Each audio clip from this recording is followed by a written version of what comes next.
Francisco Giants and the Houston Astros play the rubber game of this three-game series. The Astros 1-4 on this homestand. Good afternoon, everybody. Bill Brown and Jim Deshaies. The Astros snapped their own 5-game losing streak, and they had lost 9 straight against the Giants, JD, until last night. Yeah, finally were able to solve the Giants last night. Brett Myers, a big piece of the puzzle last night for the Astros, as was Jeff Keppinger. And we turn our attention now to the pitching matchup. And again, with the Giants, it's always going to be a tough pitching matchup. Matt Cain, one of the best in the business, his 2.16 ERA is the 4th best in Major League Baseball. Despite that, he's only 6-5. Run support has been a big problem for him. Wandy, his problems have been mostly his. He has struggled lately. 3-10 now, those 10 losses, the highest in all of Major League Baseball. ERA up over 6. Needs to get things turned around here this afternoon. Coming up from Houston, last night it was Jeff Keppinger's 3-run double helping the Astros to an early lead. They jumped on Barry Zito, and they protected that lead for a 6-3 win. We'll have the rubber game in just a moment.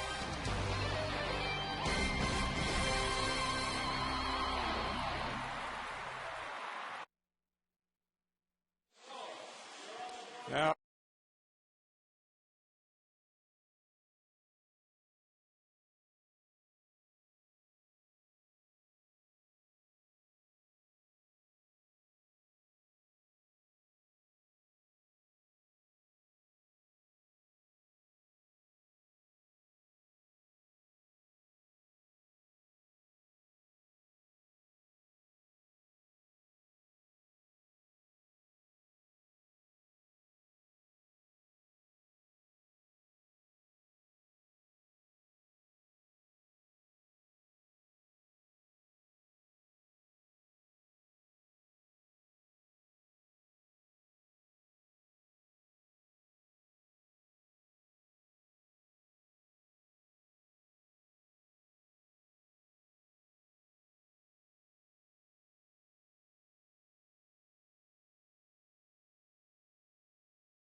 shortstop, Freddie Sanchez at second base.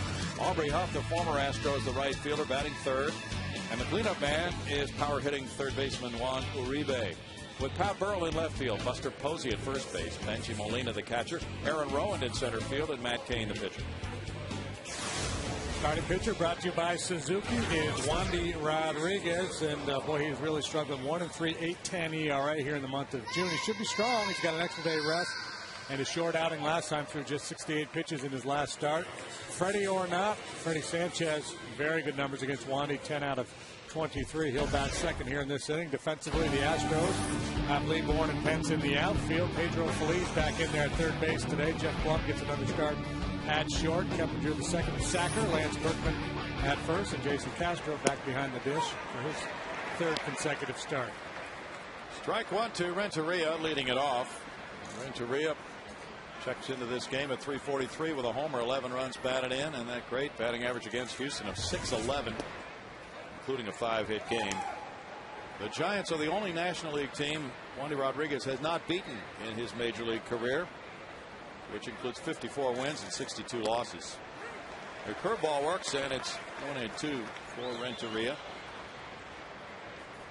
And the Giants are 11th in the league in runs scored. They are 8 games over 500 at 39-31. They're 2-3 on this road trip. Reaches for the curve, and he taps it foul. Yeah, about a third of Edgar Renteria's hits this year have come against the Astros. He's been hurt some. He's got 34 hits this year, 11 of those coming against the Astros. Here's Wandy's numbers in this ballpark. They're good. 33-25, 3.73 ERA. Renteria, who had 3 hits last night, bangs out another one to left center field. Wandy had a 1-2 count on him, and Renteria sent that one over shortstop Jeff Blum for a leadoff single. You know, opposing hitters against Wandy are very aware of his curveball. That doesn't mean he can't throw it. He needs to throw it a lot. It's his best pitch. But important for him to recognize early on if the hitters are kind of sitting on that curveball and be, willing to come off that game plan a little bit, whether it's fastballs in or start to mix in more changeups, could be the antidote to kind of get him off that hook. Freddie Sanchez is 10 for 23 against this Astros lefty.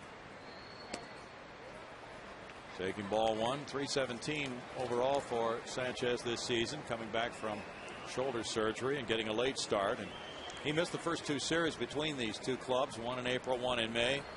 Coming back from that surgery, he's 1 for 9 in this series. 1 ball, 1 strike to Freddie Sanchez of Hollywood, California. 32 years old, .299 career major league hitter. He's always been a good contact hitter. Doesn't walk much. Doesn't hit for a lot of power. Lots of singles and doubles. And a batting title for the Pirates. Hitting .344 in 06 and leading the league that year in doubles with 53. 2 balls, 1 strike, and Sanchez felt that he needed to give back to that Pittsburgh community, and he did that earlier this season. He helped to build a specially constructed baseball field, helped finance that for special needs youngsters. And while he was with the Pirates, he and his wife donated $50,000 to help build that miracle field in Cranberry Township, north of Pittsburgh, and the Pirates contributed $150,000. He had a rain-delayed game the night before that ended at 12:30 in the morning, and he was still there the next afternoon to take part in the ceremony to open that field. There's a shot. Keppinger gets it to Blum. Blum to Berkman. Double play for Rodriguez.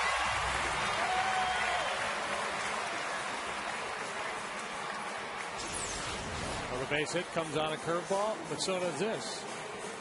Perfect double play ball, sharply hit, gives everybody a lot of time to make the plays.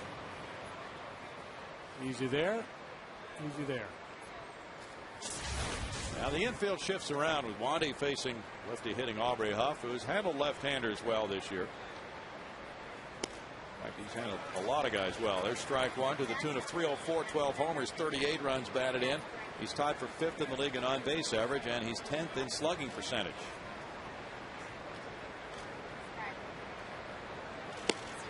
Huff takes the curve. It looked pretty good, but apparently a little bit in tight for Dan Isagna, the home plate umpire, and it's 1-1.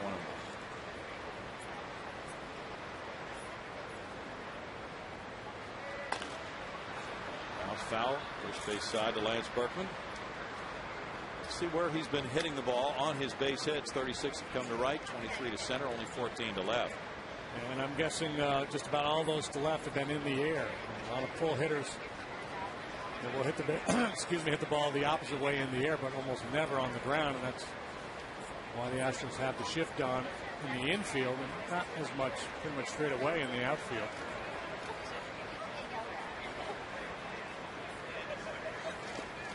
He lays off the curve in the dirt. Count running to 2 balls, 2 strikes on the Giants right fielder. He had 2 hits in the opener of this series. Tuesday night. He's 2 for 9 in the series.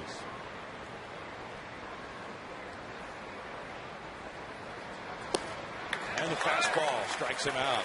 Bell runs a hit, a double play, and a strikeout in the first inning for Wandy Rodriguez. No score.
Back in the lineup, Mack leading off in center field. He's followed by Jeff Keppinger at second base. Lance Berkman's the first baseman, and Carlos Lee plays left field. With Hunter Pence in right field, Jeff Blum at shortstop. It's Pedro Feliz at third base today. Jason Castro, the catcher, batting eighth for Wandy Rodriguez. Scouting report on Matt Cain, brought to you by Suzuki. 2.16 ERA, fourth best in Major League Baseball. $1.65 since the 1st of May. Only Josh Johnson has been better. Boy, and he has been in it for the long haul. 100 innings pitched so far. 3 complete games. One grounds to Sanchez. There's one out for Cain. And defensively, Cain gets a lot of outs in the air. That could be an issue with his outfield. Burrell and Huff in the corners, not particularly speedy. Aaron Rowan covers center. Uribe Renteria on the left side. Sanchez Posey, the rookie, have the right side of the infield. Benji Molina back behind the plate. Jeff Keppinger has 3 hits and 3 runs batted in his matchups with Matt Cain. He drove in 3 last night with that bases loaded double. And he takes strike 1 at 284 today. 1 homer, 25 runs batted in for Keppinger. He was 2 for 4 last night. And the fastball works for a strike and an 0-2 count. Cain has really been a tough luck guy as far as run support. 4th best ERA in the league, 4th lowest batting average against, but he's only 6-5. He's just picking the wrong day. He's got to be a little more selective. And this is kind of fun. He is the senior member now of the San Francisco Giants. He's been here longer than anybody on this club. He's just 25 years of age. Surprising to many, he's younger than Tim Lincecum. He's got that explosive fastball he can beat you up in the strike zone with. And slider, curve, and a straight change. Right-handed hitters will see fastballs and sliders. He'll mix in more curveballs to left-handed hitters.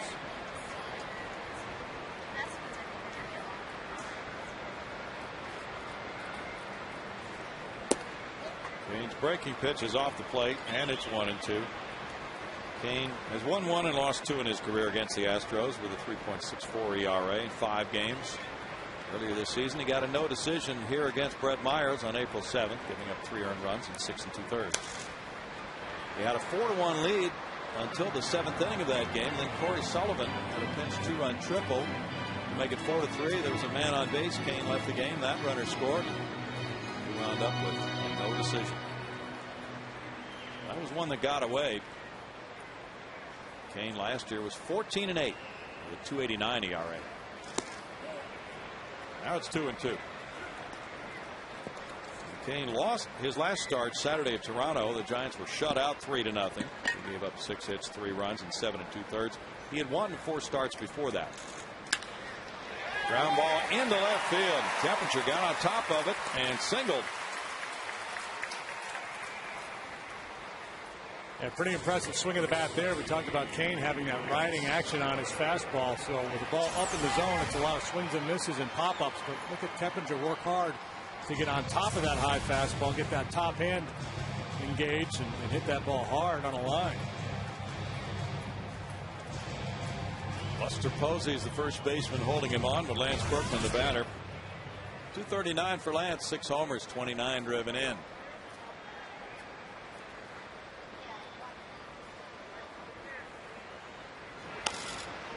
Up the chute. Renteria, the shortstop, moves to his right a little bit and retires Berkman. 2 outs. Lance had a double last night.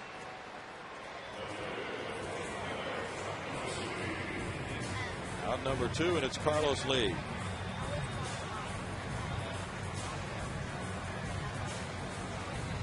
Carlos with 10 homers, 39 runs batted in, carries a .228 batting average.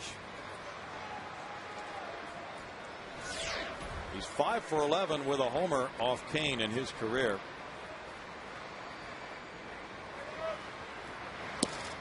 A home run by either team would be a story today. There's ball 1. The Astros have not hit one for their last 7 games. There have been no homers in Astros games by either team the last 3.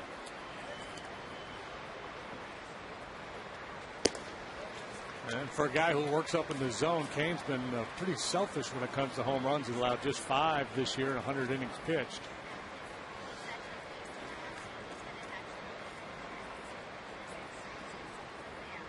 He's driven in 11 in his last 14 games. He fouls this one back. 2-1. That is hard to process, that fact he gave us on Kane, the senior member of the Giants at age 25. He came up in 2005, made 7 starts that year, and then been a regular member of the rotation ever since. Strike call. It's 2-2.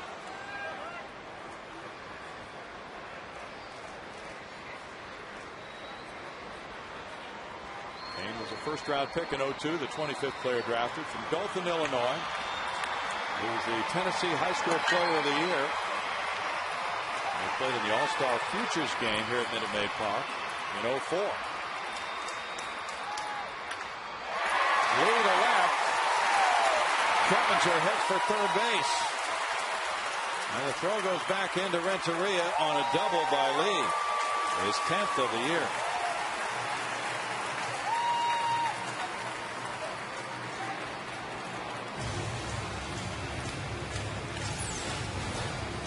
Again, another high fastball. This time Lee, like Keppinger, able to get on top of it, banging into that left field corner. The Giants, the way they set up their relay here, essentially conceding the double to Carlos Lee, like they would have been once. 2 men on for Hunter Pence. 269 for Hunter. 10 homers. He's driven in 31. Jeff Plum's on deck. Hunter was on twice last night, a hit and a walk. Buster Posey comes over for this foul hop. It's strike 1 to Hunter.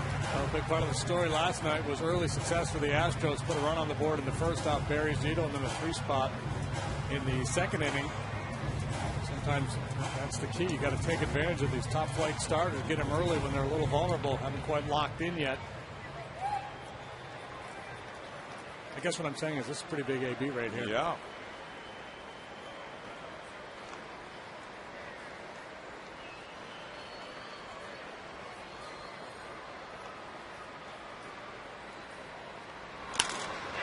There it goes. Hunter Pence sends this one deep to left field. And now he can slow down. That was an important at bat. A 3-run homer by Hunter Pence. And the Astros lead at 3-0 in the first. Hey, there's that home run you were looking for. Wow. That's the first home run for the Astros after 237 at bats without one. Boy, was he quick. 3 very good swings on the Kane fastball in this inning. Keppinger, Lee, and now Hunter Pence with the big fly. And the train moves for the first time on the homestand. Trying to come in on him, and Hunter just wouldn't let him in there. Quick bat.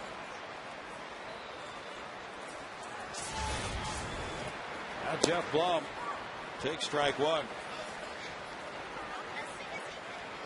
Jeff playing at shortstop for the second straight game as at 218. He's driven in 13. It's no balls, 2 strikes. Astros are last in the league in homers. That was their 41st of the year. Kane has only allowed 7 first-inning runs in 15 starts this year, including the 3-run homer you just saw.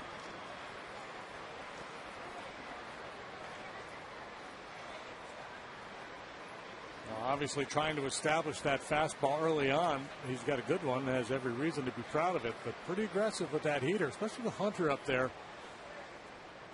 He's awfully quick. Broken bat looper. Renteria comes in and bare hands by safe. Blum beats it out for an infield hit. Another fastball hammered. He gets every bit of this one. That's just a thing of beauty there. Oh, they love that. Hit that with a roll of paper towels. He probably should have just come in and try to catch that ball on the fly. Yeah. Looked like he started to think that way, and then he slowed up. Played it on the bounce. Now Pedro Feliz, the former Giant. There's strike one to Feliz. 220, 2 homers, 22 runs batted in. Chris Johnson has come up from Round Rock and started the last 2 games at third base. But Feliz rotates back to the starting lineup today. Brad Mills showing he's not going to abandon Pedro. Popped up Posey for the out to end the Astros 3-run first. And the Astros had not homered since Jason Michael's ground ball in the 8th inning a week ago Tuesday at Kansas City. It's 3-0.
For an upcoming Astros game, courtesy of your Houston area Chevy dealers. Just log on to foxsportshouston.com and click on the Chevy Malibu Sweet Night giveaway link. Bill.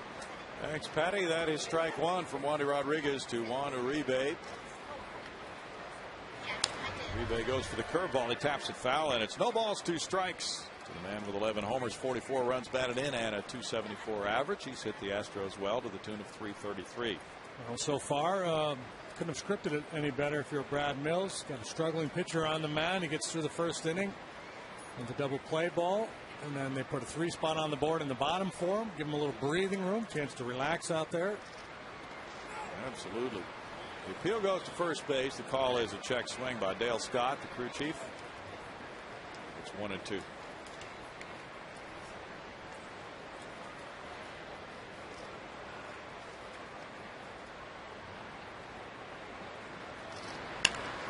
Grounded to third. Over by Feliz.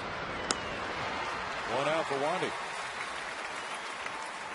There is the possibility that there could be a 6th pitcher used in the rotation, but things are being tossed around right now. Bud Norris is going to start Monday in Milwaukee, and Brad Mills has discussed perhaps moving Brett Myers back a day for his next start, and Felipe Paulino also. They're both accumulating a lot of innings this year. Paulino's going on the DL. Oh, really? Yeah. Yeah, Paulino's going on the DL, and Josh Banks is coming up to pitch on Saturday in Arlington. This pitch tracker brought to you by Jexa. Jexa Energy. Every pitch, every night, every afternoon. Shoulder tendonitis for Paulino. Josh Banks comes up from Round Rock. He's 8-5 with a .297 ERA. So he draws the 2 o'clock start time Saturday in Arlington. Ooh. Well, he's been pitching at Round Rock in the heat, so that's true. He's the man for the job. 2-1 to Pat Burrell.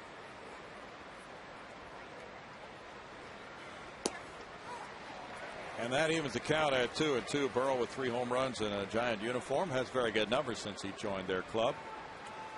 I didn't know Felipe was hurting. No, we didn't know anything about that. Yeah, just read that in the press dining room a little while ago. Okay. Good thing he took a late lunch and found this out. Somebody in the truck knew about it too. They must have just gotten an email. Yeah, well, I think I heard the announcement on the PA too. Oh, last inning, I heard some announcement. Sometimes it's hard to hear with these cans on your ears. Yeah, very hard to hear. Especially now that you're over 50, you'll find that's an ongoing problem. Cranking the dial up constantly here. Well, Paulino pitched Sunday in the game against Texas here. He went 6 innings, gave up 10 hits, 3 runs, 2 earned. We didn't know anything was wrong. You're right. Liner to right field. Hunter Pence backing on it. 2 outs. It's hard to detect an injury when the guy's throwing 96 miles an hour. It's going to be okay. So. Josh Banks gets the hot one. And Josh Banks has big league time with Toronto and San Diego.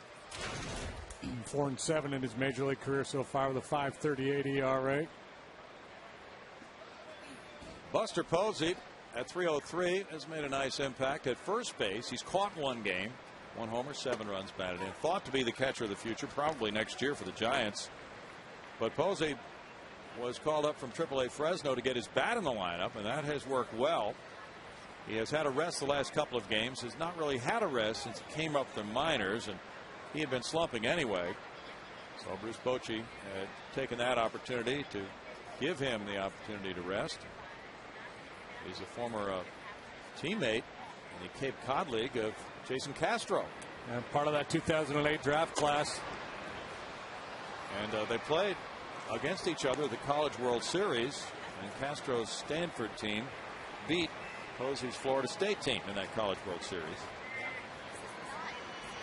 Very talented players right there. One thing Castro has on him is he shaves. I don't think Buster's there yet. Michael Bourne in center makes it a 1-2-3 second inning and a 3-0 Houston lead.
for the 2010 Bayou Bash. Purchase the special ticket off and enjoy a Cajun celebration 4 to 6 before the Astros battle the St. Louis Cardinals. Enjoy a live Zydeco band, Cajun food, beer sampling, and an exciting night of baseball. Visit Astros.com/Bayou for tickets. Bill. Thanks, Patty. There is ball 1 to Jason Castro. Patty had a special moment with Jason's family as he got his first major league hit in the opener of this series Tuesday night. He is 1 for 7. And catching all 3 games, even the day game after the night game in this series. 2-0. Youth, you know, you gotta love those young legs. Oh. And it was a similar hit to the one he got off Tim Lincecum in college. And they faced each other, and he hit a curveball off Lincecum then, and hit another curveball for his first major league hit. And he said it kind of helped to have seen him before with those 3 at-bats in college. Greg Maddux would have remembered. He wouldn't have got that curveball from Mad Dog. There's a deep drive to right field. First major league homer for Jason Castro. Oh, you can enjoy that run around the bases. Aren't they glad they stayed for all 3 games of the series?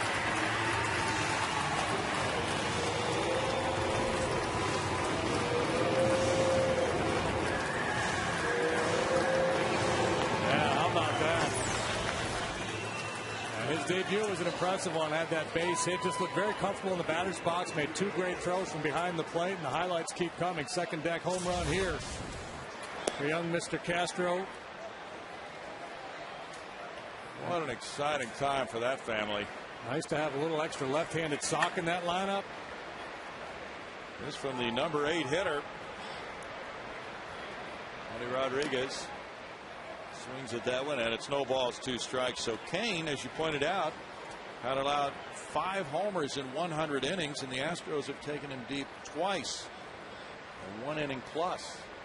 Yeah, all the bad pitchers that the Astros have made look good this year. Now they get one of the best in the business, and they're knocking them around. Now Wandy gets a hit to center field on a hanging breaking ball, and Brett Myers picked up 2 knocks last night and lined out and was victimized by a diving catch on what could have been a 3rd hit. Now Wandy's aboard. This is only the 2nd time all year that Matt Cain has allowed 4 earned runs in a game. That's how good he has been. With a .81 ERA in May, 1.42 was his ERA this month coming into this game. First time he's allowed 2 homers in a game this year. Michael Bourne grounded out earlier. And those numbers aren't because of the home ballpark in San Francisco, which is a very pitcher-friendly park, but he's been outstanding on the road as well. ERA of 2.15 on the road, so pretty much same home and road. In tight to Michael Bourne. 2 balls, no strikes. Last night against Barry Zito, Michael did not start. It was Jason Bourgeois in center field, and Michael came off the bench and got a pinch hit at bat and then stayed in. No, he didn't do any of that. He just came in and played the outfield. And strikes this one to right center field. This gets by Aubrey Huff. Watch the race. As Wandy's going to be lapped by Michael Bourne. Whoa! He ran up his back and now scrambling back into second base.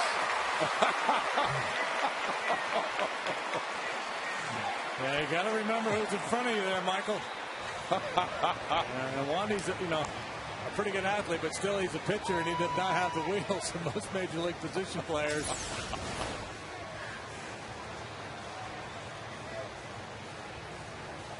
And Michael starting to, after a long struggle, starting to swing pretty well. Wandy had to hesitate there in case Huff caught that ball. That slowed him down a little bit too.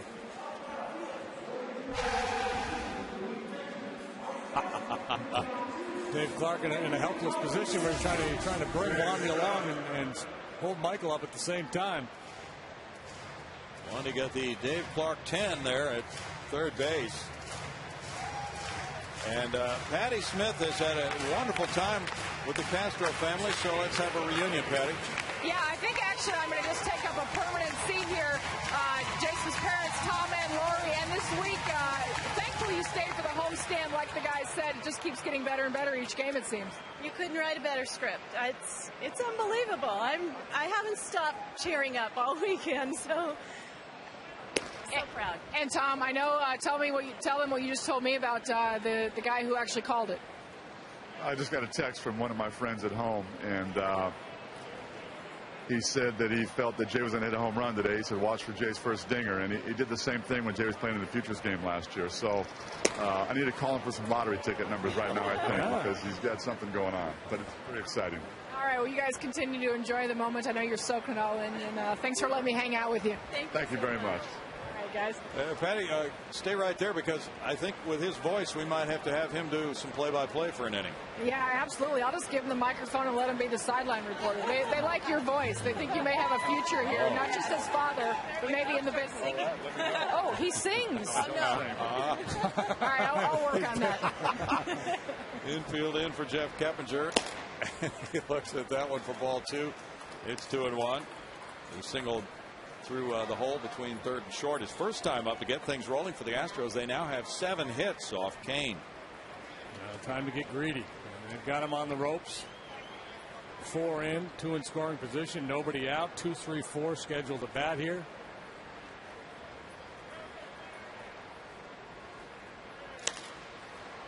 Fouled away, and it's 2 balls, 2 strikes. Yeah, that's right. Jason hit a homer in that Futures game. Very exciting time for him. Not quite a year ago. We get to meet Tom's friend Kreskin. Yeah. Back in California. Or Nostradamus, whoever's making these predictions. Lance Berkman on deck with nobody out in the inning. The Astros have peppered Kane with 2 home runs, 2 doubles, and 3 singles so far.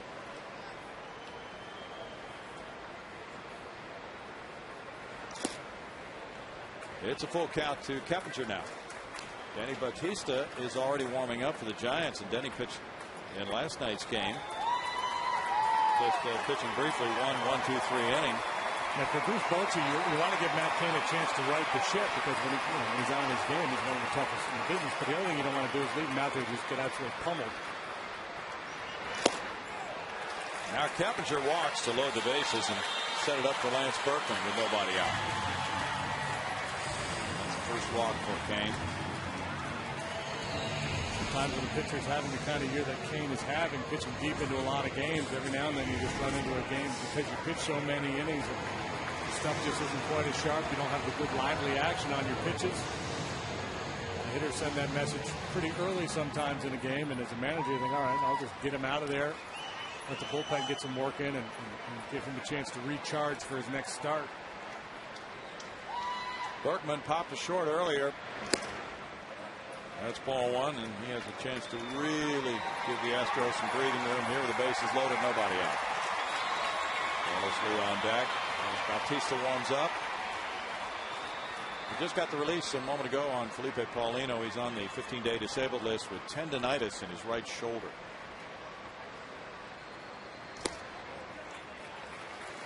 Now 2 balls, no strikes. Berkman a .333 hitter this year with the bases loaded, and .303 lifetime with 4 grand slams.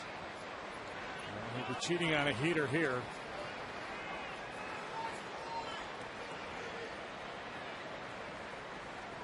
Another very big postseason grand slam in this ballpark against the Atlanta Braves in 05. Fouls that one back, and it's 2-1. A good 2-0 swing, just an elevated fastball, tough one to center up.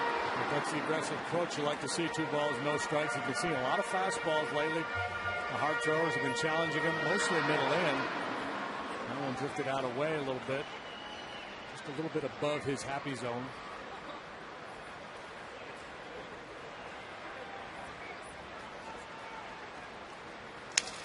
Broken bad looper near the left field line. That ball's fair, and it kicks into the stands. No, it doesn't. It's picked up by Burrow as Bourne scores on the heels of Rodriguez, and it's a 2-run double for Berkman. Astros leading it 6-0 as Lance comes through with double number 13 of the year, giving him 31 runs batted in. He was beat by that fastball, got in on him, but a thing of beauty.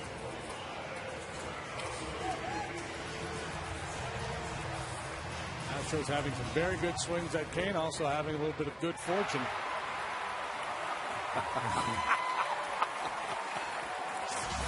Michael almost running up one. He's back again. Now the infield in for Carlos Lee, who doubled earlier.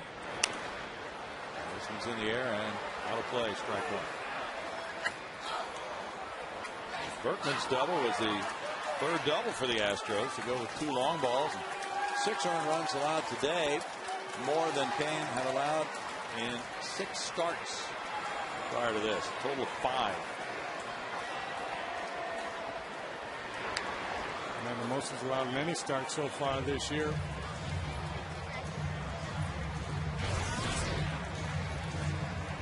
Proof again, my friends, that it's not wise to bet on the grand old game. We were just talking about that before the game today. Absolutely. Kane during that stretch of starts had shut out the Reds 3-0 at Cincinnati and shut out Arizona on 1 hit, 5-0 in San Francisco. 1-2.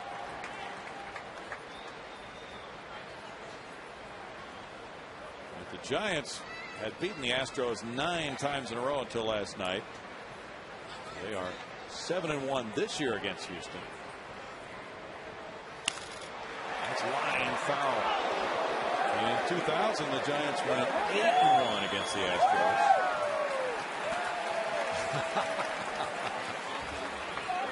He's milking the moment.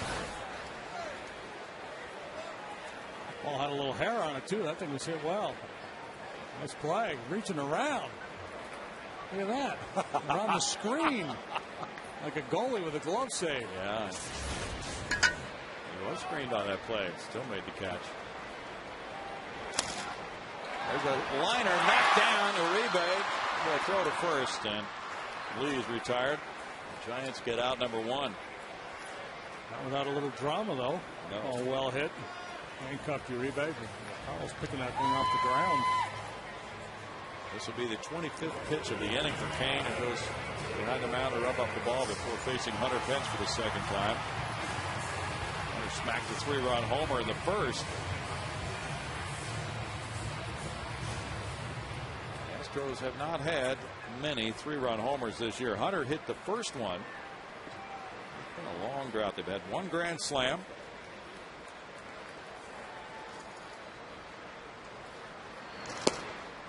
They strike 1 to him. That right there is the pitch he has not been able to make consistently this afternoon. A good 4-seamer over the outside corner at the knees.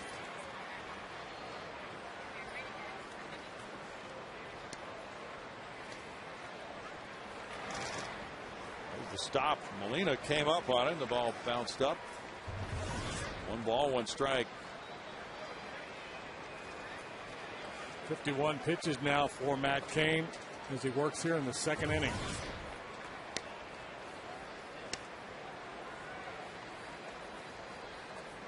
Hunter hit a 3-run homer at St. Louis May 13th off Chris Carpenter. Back. That was the first 3-run bomb of the year by an Astro. He had a little drought. Well, he hit 1 at Yankee Stadium.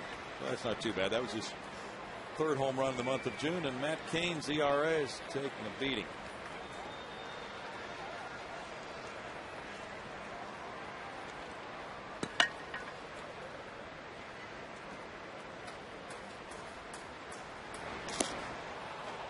Kane gets a strikeout. 2 outs. Probably the best executed confrontation here by Kane today. He really made quality pitches throughout that at bat there for Hunter. Fastball on the corner for strike 1, then elevated for the foul ball and finished him off with a good slider. Now it's Jeff Blum, the 8th man to bat in the inning. The Astros sent 7 to the plate in the first, and Blum got the infield hit to shortstop.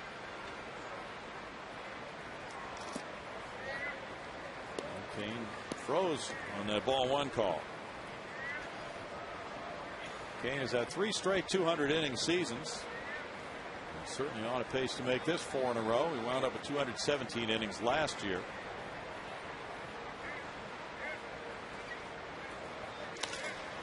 Long to right center field. Aubrey Huff moves over to his right. And in the second inning, the Astros drop another 3 spot on the Giants. 3 runs on 4 hits. They strand 2 in scoring position, but they lead it 6-0.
Wandy Rodriguez leading 6-0. Throws strike 1 to Benjamin Molina leading off the 3rd inning. Molina, a .265 hitter, has 3 homers.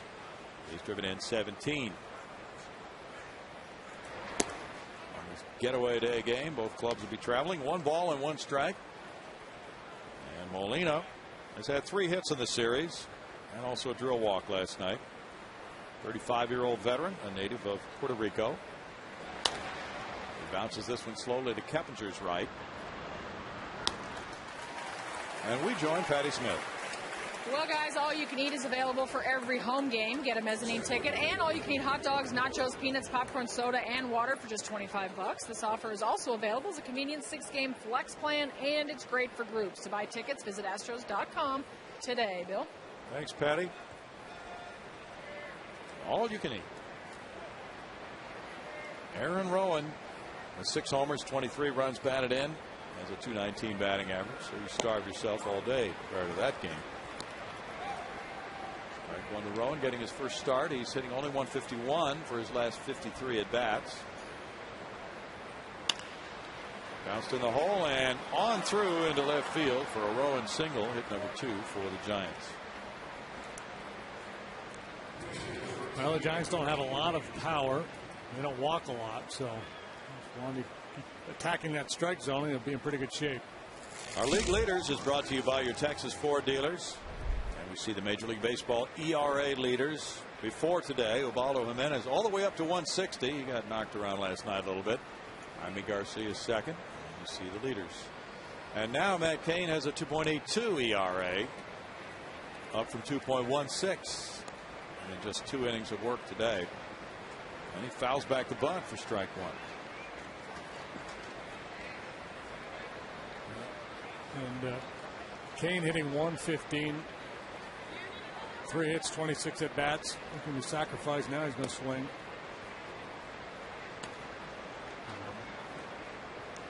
To me, if you've got a pitcher who's halfway capable with a bat, if you're down 6 runs with 1 out in the inning, I'd be inclined to let him swing away. Yeah.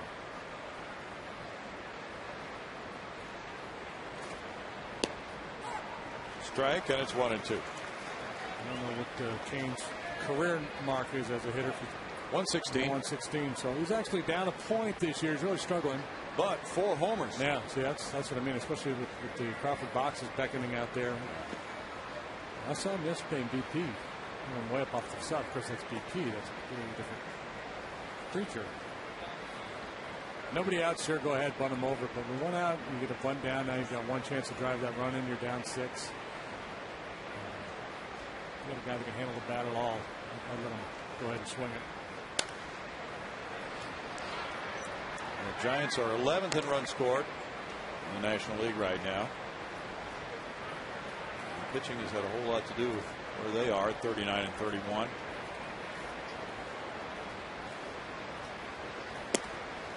A late swing on a fastball means a strikeout for Wandy, number 2. Well, the Astros might catch a little bit of a break in Arlington. Josh Hamilton, he's got a little bit of a bad hamstring. Nelson Cruz back now? Nelson Cruz is back. Hamilton was not in the lineup last night. Initially, they said they were just giving him a day off to rest, but it came to light later on that he's got a little bit of a tender hammy. Let's see, they're playing tonight at home against the Pirates. Renteria looks at ball 1.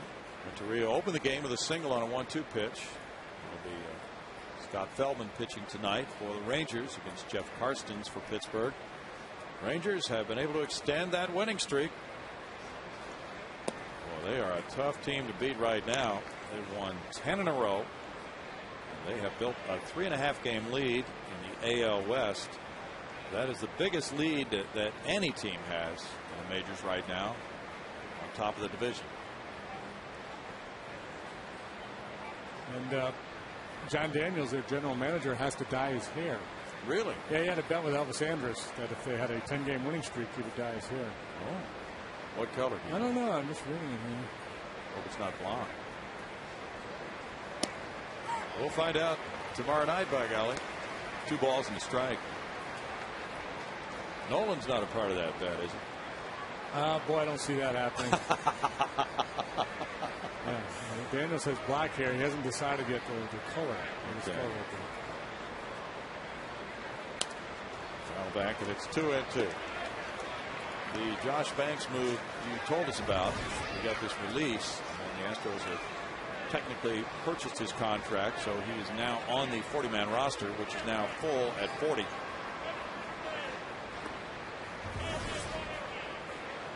Paulino's stint on the DL has been backdated to June 21st, so he's eligible to be reinstated July 6th.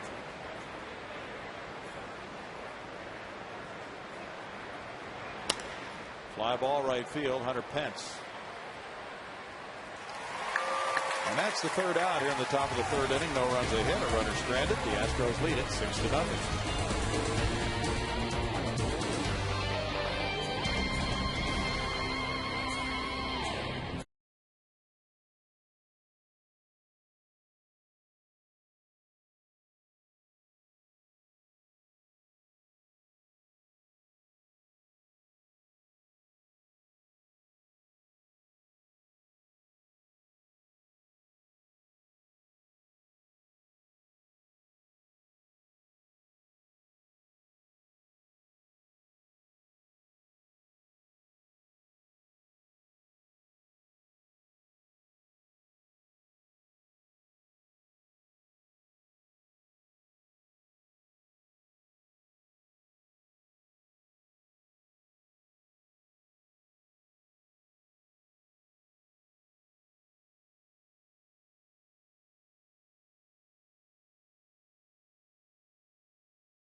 Is brought to you by Chevy, by Clear Wireless, by Capital One, and by Grown Ups.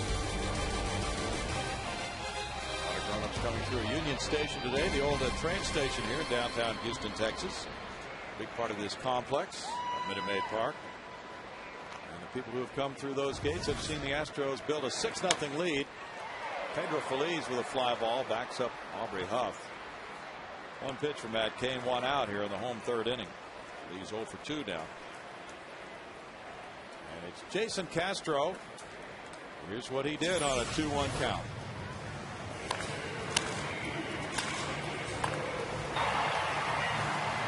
Noted on it's kind of a breaking ball, straight change, it drifted a little bit, maybe a curveball. This could be a very good low ball hitter here. As we watch his swings early. Yeah, he lifted that one. That second deck, as you pointed out. And Hunter Pence hit his a long way. So we've got our first home run montage in a while for the Astros. Yeah, we got to take advantage of the opportunity. Got the train rolling out there finally. Everything's coming together here. 1-1 for Jason. Jason made that adjustment, lowering his left elbow a couple weeks ago or so. At the suggestion of roving minor league hitting coordinator Mike Barnett. And that has worked well to unlock the power for him. So he was hitting a few home runs at Round Rock before he was called up. Didn't hit for much power in April. 3 balls and a strike.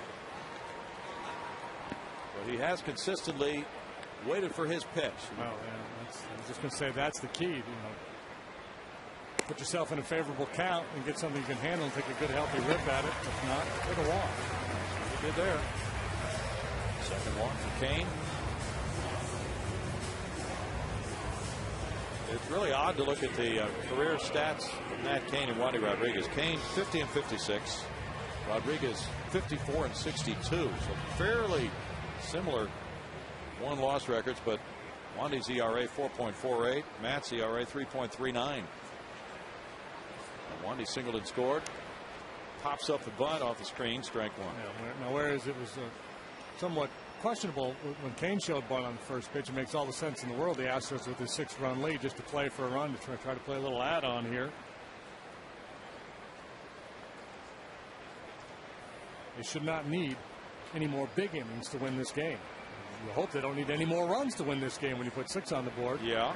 There's a lot of baseball yet to be played. No balls, 2 strikes. I wouldn't be saying that tomorrow night against the Texas Rangers.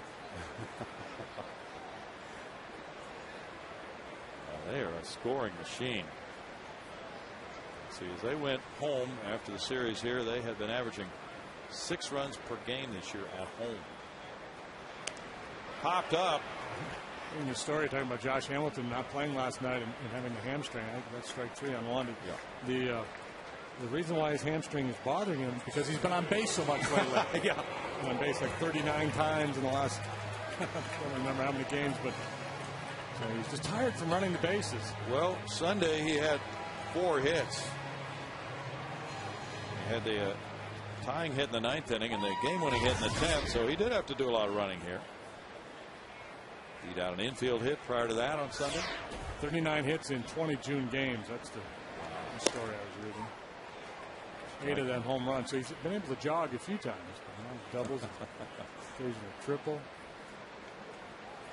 Michael Bourne double to right center field. He's 1 for 2. 485 this month. 24 driven in, 8 long ones. And he says he is not going to participate if asked in the home run derby at the All-Star game this year, if he's an All-Star, which seems to be a lock.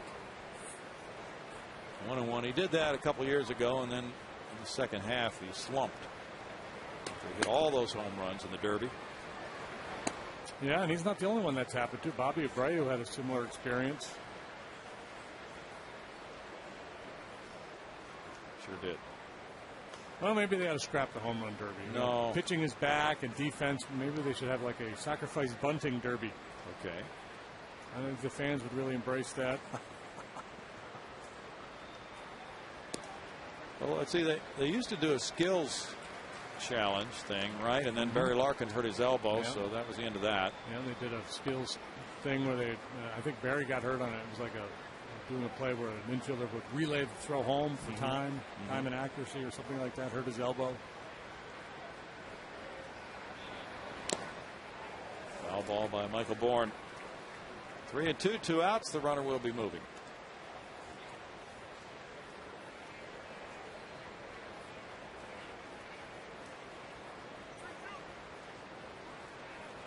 Tampa Bay is batting in the bottom of the 8th inning, leading San Diego 5-3. The Rays trying to avoid a sweep by the Padres.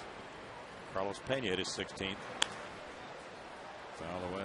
Padre club staying in front of the Giants and looking strong right now. Won 3 in a row, 2.5 game lead over the Giants now. West is a good division to keep an eye on. Yeah. One of the good clubs out there. Rockies won a dramatic game last night. A couple of home runs off Papelbon in the 9th to win it. Jason Giambi had the game winner. Yes, he did. Castro goes, and it's foul back. And then there was that Dodger Angel game. Did you see the finish to that one? That was wild. I was listening to it on the radio a little bit on the way home, but I didn't. What happened? Russell Martin got thrown out on a hit to left field. He was rounding second and trying to get back, and the throw went behind him as the potential tying run was about to score. That was the final out. Line shot left center field. That's in for extra bases. Castro rounds third. He heads home. Bourne will stop with another double to make it 7-0. A pair of doubles for Michael. 17 of those for the year for him. Boy, Michael Bourne appears to be back. He got through a real tough stretch. Did not start last night.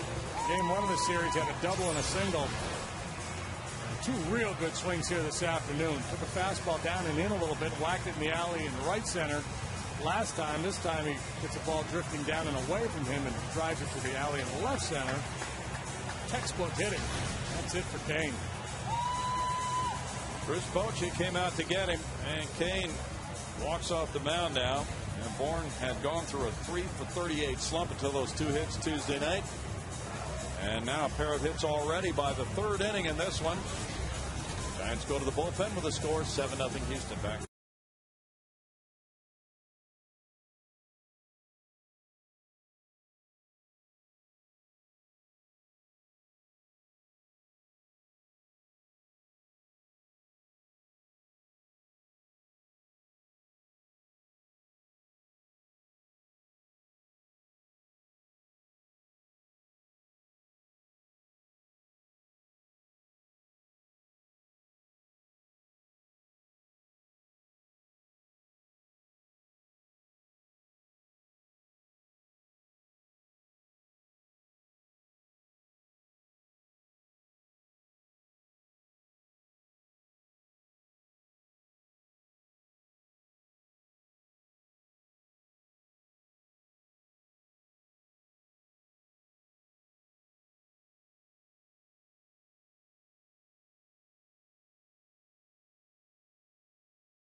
Doubles for Michael Bourne, and his teammates have joined in. Everybody except Pedro Feliz already in the hit column. 2 outs into the home 3rd inning. Matt Cain gone after 72 pitches. 47 of those were strikes. And he had consistently gone deep. He lasted at least 7 innings in his last 6 starts. So he's out of the game. And Denny Bautista comes in with a 1-0 record of 2.75 ERA.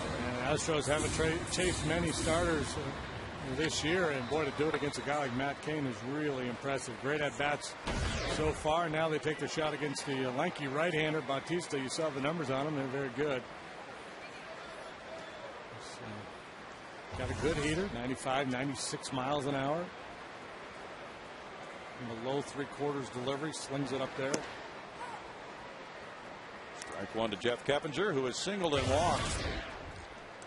2 outs, a runner at second base. 9 hits for the Astros to go with their 7 runs. They've also drawn a couple of walks.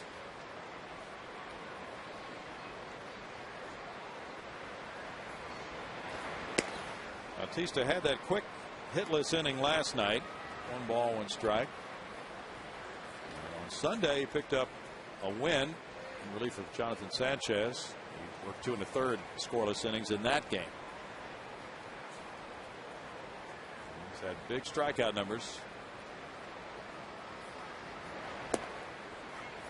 It's 2-1. Joe Martinez pitched in relief last night. 1 scoreless inning. And according to one story, if the Giants have to use him in today's game in relief, they will not have him start Saturday, but they might call up the lefty Madison Bumgarner, one of their top pitching prospects from the minors, to take that game. 2-2. Buster Posey is supposed to be the catcher that day for the Giants.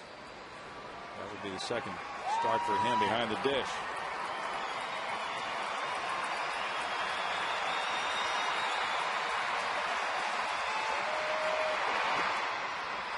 Blocked by Molina. Bumgarner considered one of the better pitching prospects in baseball, and with all the firepower they already have in this rotation, if he were to come up and have early success, my goodness, it'd be awfully tough to deal with. It sure would be. This is a very strong rotation with the number 4 starter Sanchez, a guy who pitched a no-hitter last year. He's got an ERA below 3.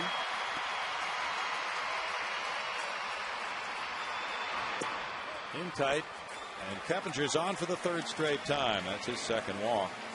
The Astros doing something today that they have really done all year, and I don't mean to beat a dead horse here, but walking, hitting for power. You know, a lot of times they'll have games where they'll get a bunch of hits and they're pretty much all singles, but today 4 doubles, a couple of home runs.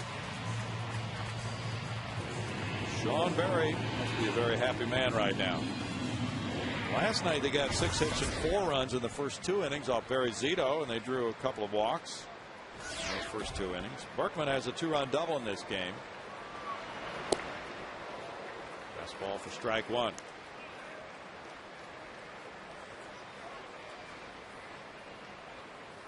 The Phillies are pounding Cleveland 12-2. They're in the bottom of the 6th.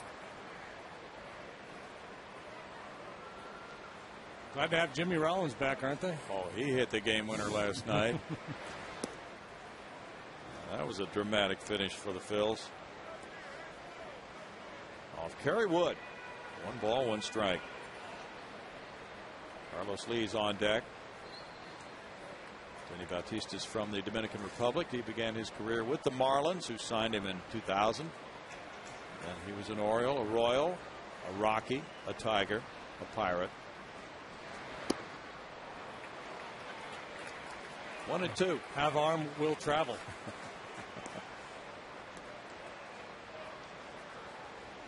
Bautista started at Fresno this year, had very good numbers there with 6 saves before he was called up.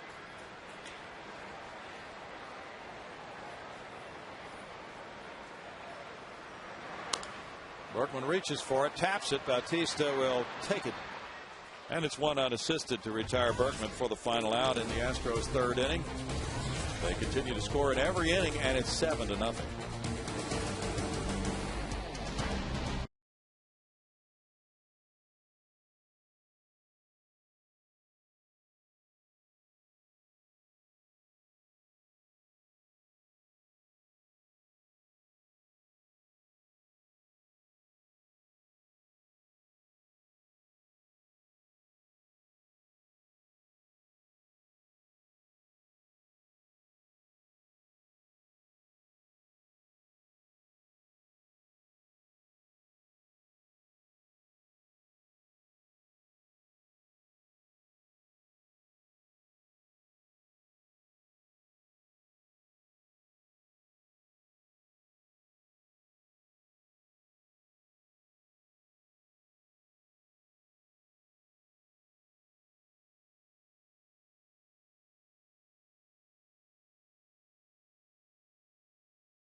game, and I got an email telling me that these two right here the Maddoxes are celebrating their 50th wedding anniversary. Congratulations to you guys. I know you're having a great time out here. You've got the whole family with you, don't you? Yes, they're all here. We have all of our children and our grandchildren, and we wanted to come out today and have a great time. This is something all of our grandchildren enjoy, and we do too. And I got to ask you, I mean, my anniversary is on Saturday. Happy anniversary, honey. But I'm not anywhere near 50 years. What's the secret to the successful marriage? Marry up like I did. That's what I did. This woman is so special. You have to know her to know just how special she is. All right. I'm well, so blessed. Well, good. You guys enjoy it, and I know your grandson got to do the play ball, so it's a great day for you guys today. Thank you, and you are our progressive fans of the game. Thank you so much. Thank you so much. All right, Bill. You had to like that, Patty. 2 balls, 2 strikes. So what do you think? You getting a surprise of some kind on the anniversary, Patty? I don't know about that. I'm not sure. If I am, it'll definitely be a surprise because I don't know anything about it. Pedro Feliz throws high. Berkman tried to put the tag on, safe at first. Freddie Sanchez with a nice inside slide to avoid the tag. Yeah, this is the one time where it makes sense to slide at first base with the errant throw. Got to be quick on your feet, and Sanchez was here. He's a very smart player. Feliz just sails the throw a little bit. It's Bagwell-esque. Baggy used to be very adept at that. Get a good look at it here. Looks like the call was correct. That's a quick reaction by Sanchez, and the 10th error for Feliz. Now Aubrey Huff, who struck out in the first inning, is hit by that pitch. Now that's exactly what Wandy does not want to do. He has 2 men on, nobody out with a 7-0 lead facing Uribe. Well, we talked about it earlier. This is how the Giants get back in the game. If you open doors, errors, walks, hits batters, things of that nature.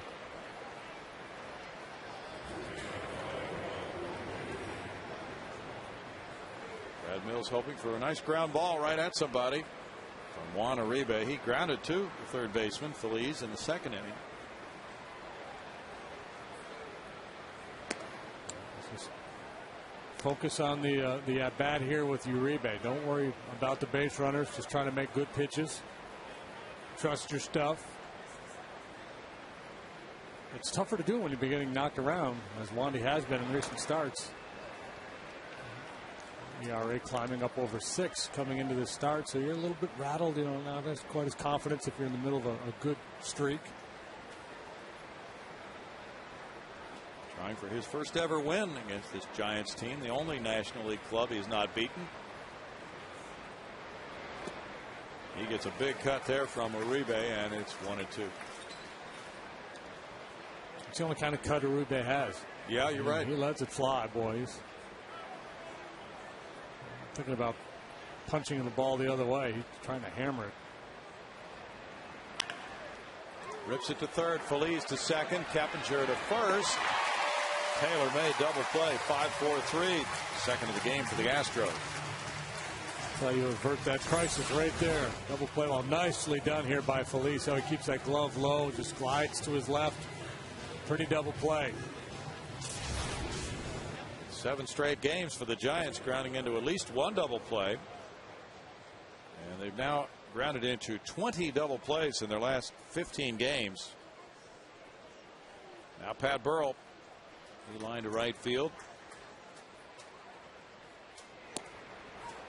Strike 1 for Wandy. Derek Lowe in Atlanta in a 0-0 duel with the White Sox. And Gavin Floyd after 4 in Chicago.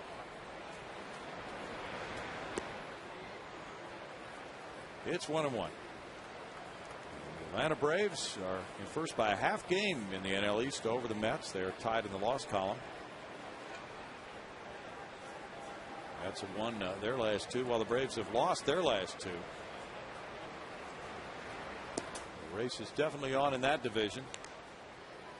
In the NL West, the Giants have had a hard time. They are 8-14. Padres are 14-11, and the Dodgers are 18-5 in the West.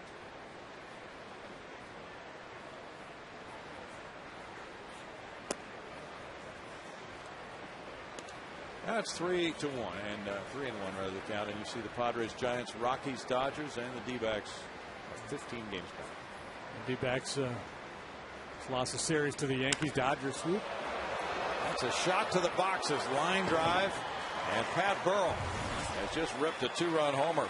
Number 4 of the year for Burrell, giving him 10 runs batted in as a Giant. They're on the board trailing 7-2.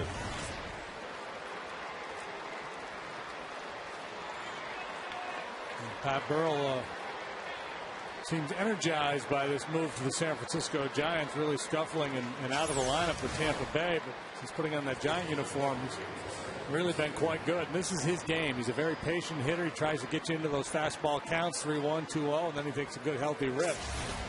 Sitting fastball there, knowing Wandy was likely to challenge him with a 7-0 lead. He took full advantage of that situation.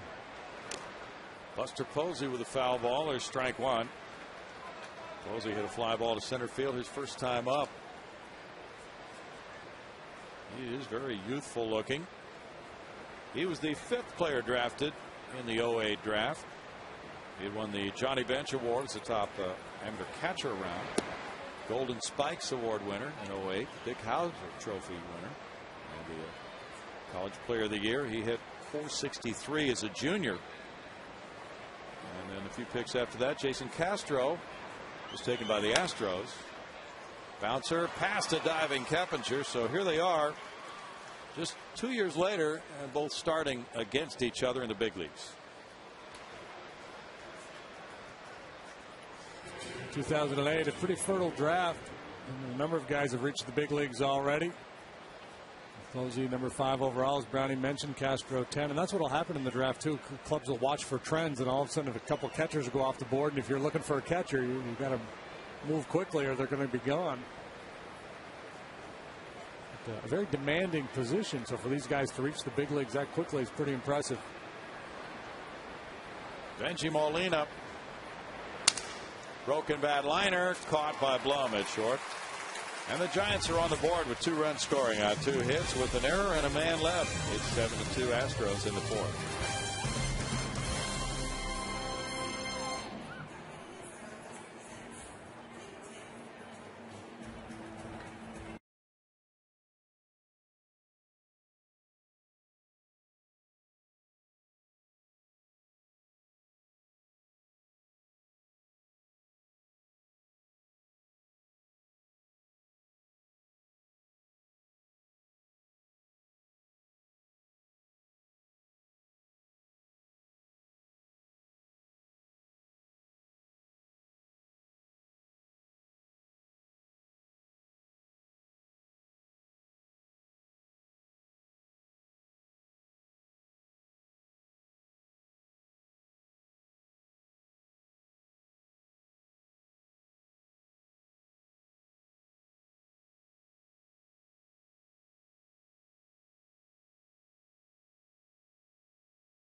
Coming up to bat here in the bottom half of the 4th. This State on Astros history is brought to you by the MD Anderson Cancer Center, making cancer history. June 24th, 2007. That man right there and right there.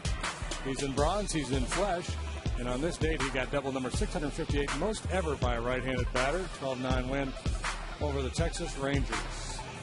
Here we go, Biz. 12-9.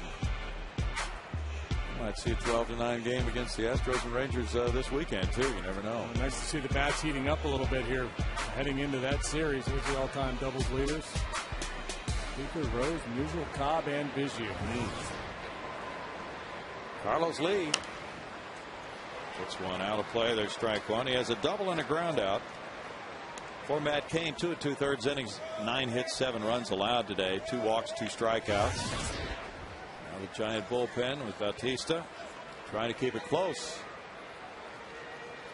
Sometimes that's hard to do once the hitters have been so successful early in the game. Yeah, hitters kind of like sharks when they see blood in the water, start to have a little success, feel more confident with each at bat.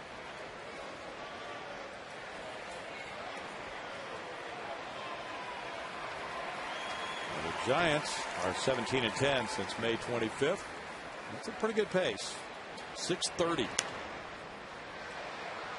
Still no balls, 2 strikes. This is the 9th and final meeting between these two clubs this year. The Astros will be going not only to Arlington this weekend, but then Milwaukee from the NL Central and San Diego from the NL West. So 3 different divisional foes coming up.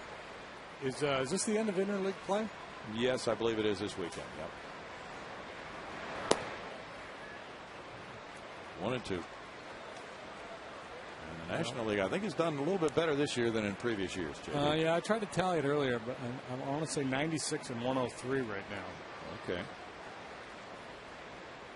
That's pretty close.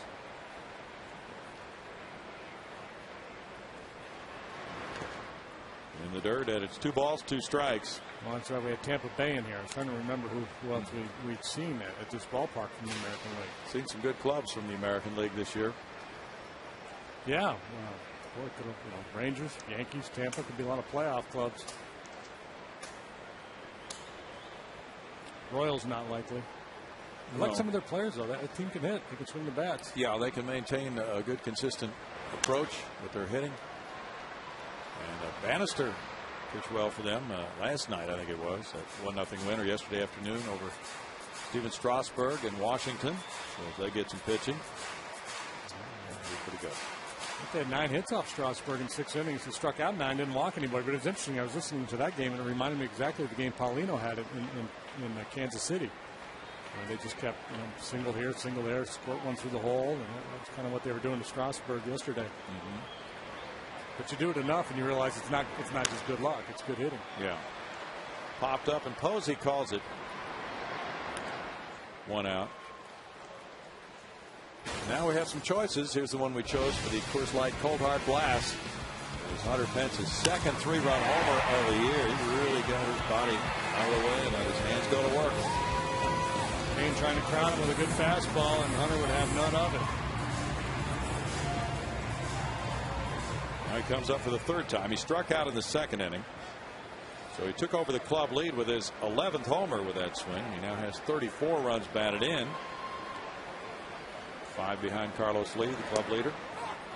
He strike one. Yeah, in that Washington game, the 1-0 loss, Adam Dunn got a hit to right field. It looked like the umpire might have blown that call at the plate. Calling out Washington base runner who was trying to slide in. Looked like he had made it before the tag. Go to the replay. Throw the flag, Jimmy Riggleman. 1 ball and 1 strike. Boy, Adam Dunn's having a nice year. Really nice year. He's got to be an all-star, doesn't he? I would think.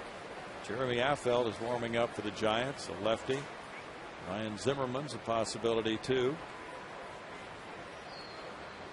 Is Polanco still leading in the voting at third base? I do not know. I haven't really paid attention to that. Yeah, he was, at least last week, I believe he was. Strike makes it 2-2, but a lot of the Phillies have been getting top vote totals this year. Phillies leading now 12-3 at home over Cleveland, top of the 8th inning. Milwaukee 5-0 over Minnesota, top of the 5th. Up the right field line, that will go out of play. Yeah, Brewers starting to play a little better baseball. They've won 3 in a row. And if they sweep that series from the Twins, that's got to be a talking point for them. A big win for Wisconsin over Minnesota. The battle for the carp, I call that. Battle for the northern pike. Yeah. Did you ever have any of that when you lived up there? They used to catch that in the St. Lawrence River where I grew up. But there was a place at the Mall of America, you could get pike on a stick. Oh. It's good eating, Brownie. Sounds like it. Cubs in Seattle, just about ready to start out west in Seattle.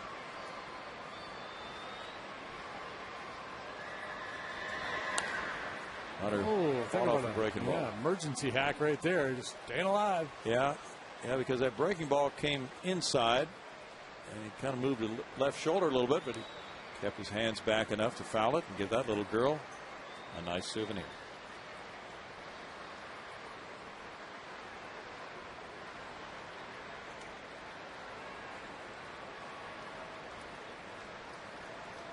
Fielder and Weeks have homered for the Brewers today. No, he didn't. Didn't look like it to us. They're not even appealing. And it's 3-2 now.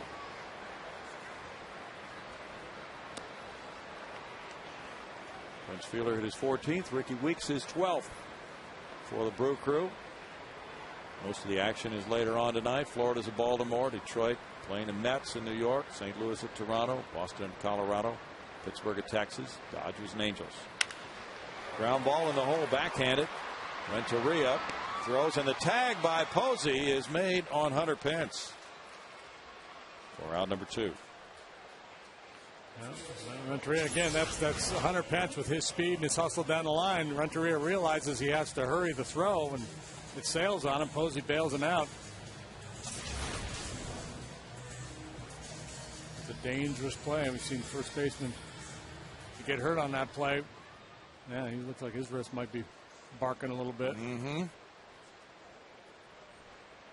Jeff Blum is 1 for 2. He got an infield hit his first time up. Ozzie Navarro arrived about the 3rd inning last night, Brad Mills said. Here's ball 1. And that's what you have told us many times about that trip. Triple A to the major. It's a quick one. Yeah, the time you need me there, jump in the car and drive as fast as possible. Slide down the bat pole, get the uniform on. Here I am, Skip. Strike, and it's 1-1. Guy going to AAA. He's got to pack his bags, make some arrangements. I'll be there in a couple days. Well, Ozzie's now in the mix at shortstop along with Jeff. I kid. Most guys, when they get demoted, are of the mind that, well, I'm going to get down there and get ready and do whatever I can to get back as soon as possible, and lingering a couple days isn't really going to help my case. The decision's been made.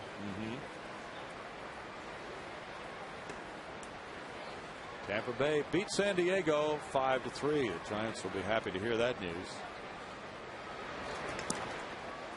Strikeout of Blum, and Bautista gets number 1. And he has a 1-2-3 4th inning. It's 7-2 Astros after 4.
Sunny day outside, and we have a 7-2 ball game. Wandy Rodriguez is shooting for win number 4 of the season. He's the first 10-game loser in the majors. Didn't get his 10th loss until his 30th start last year.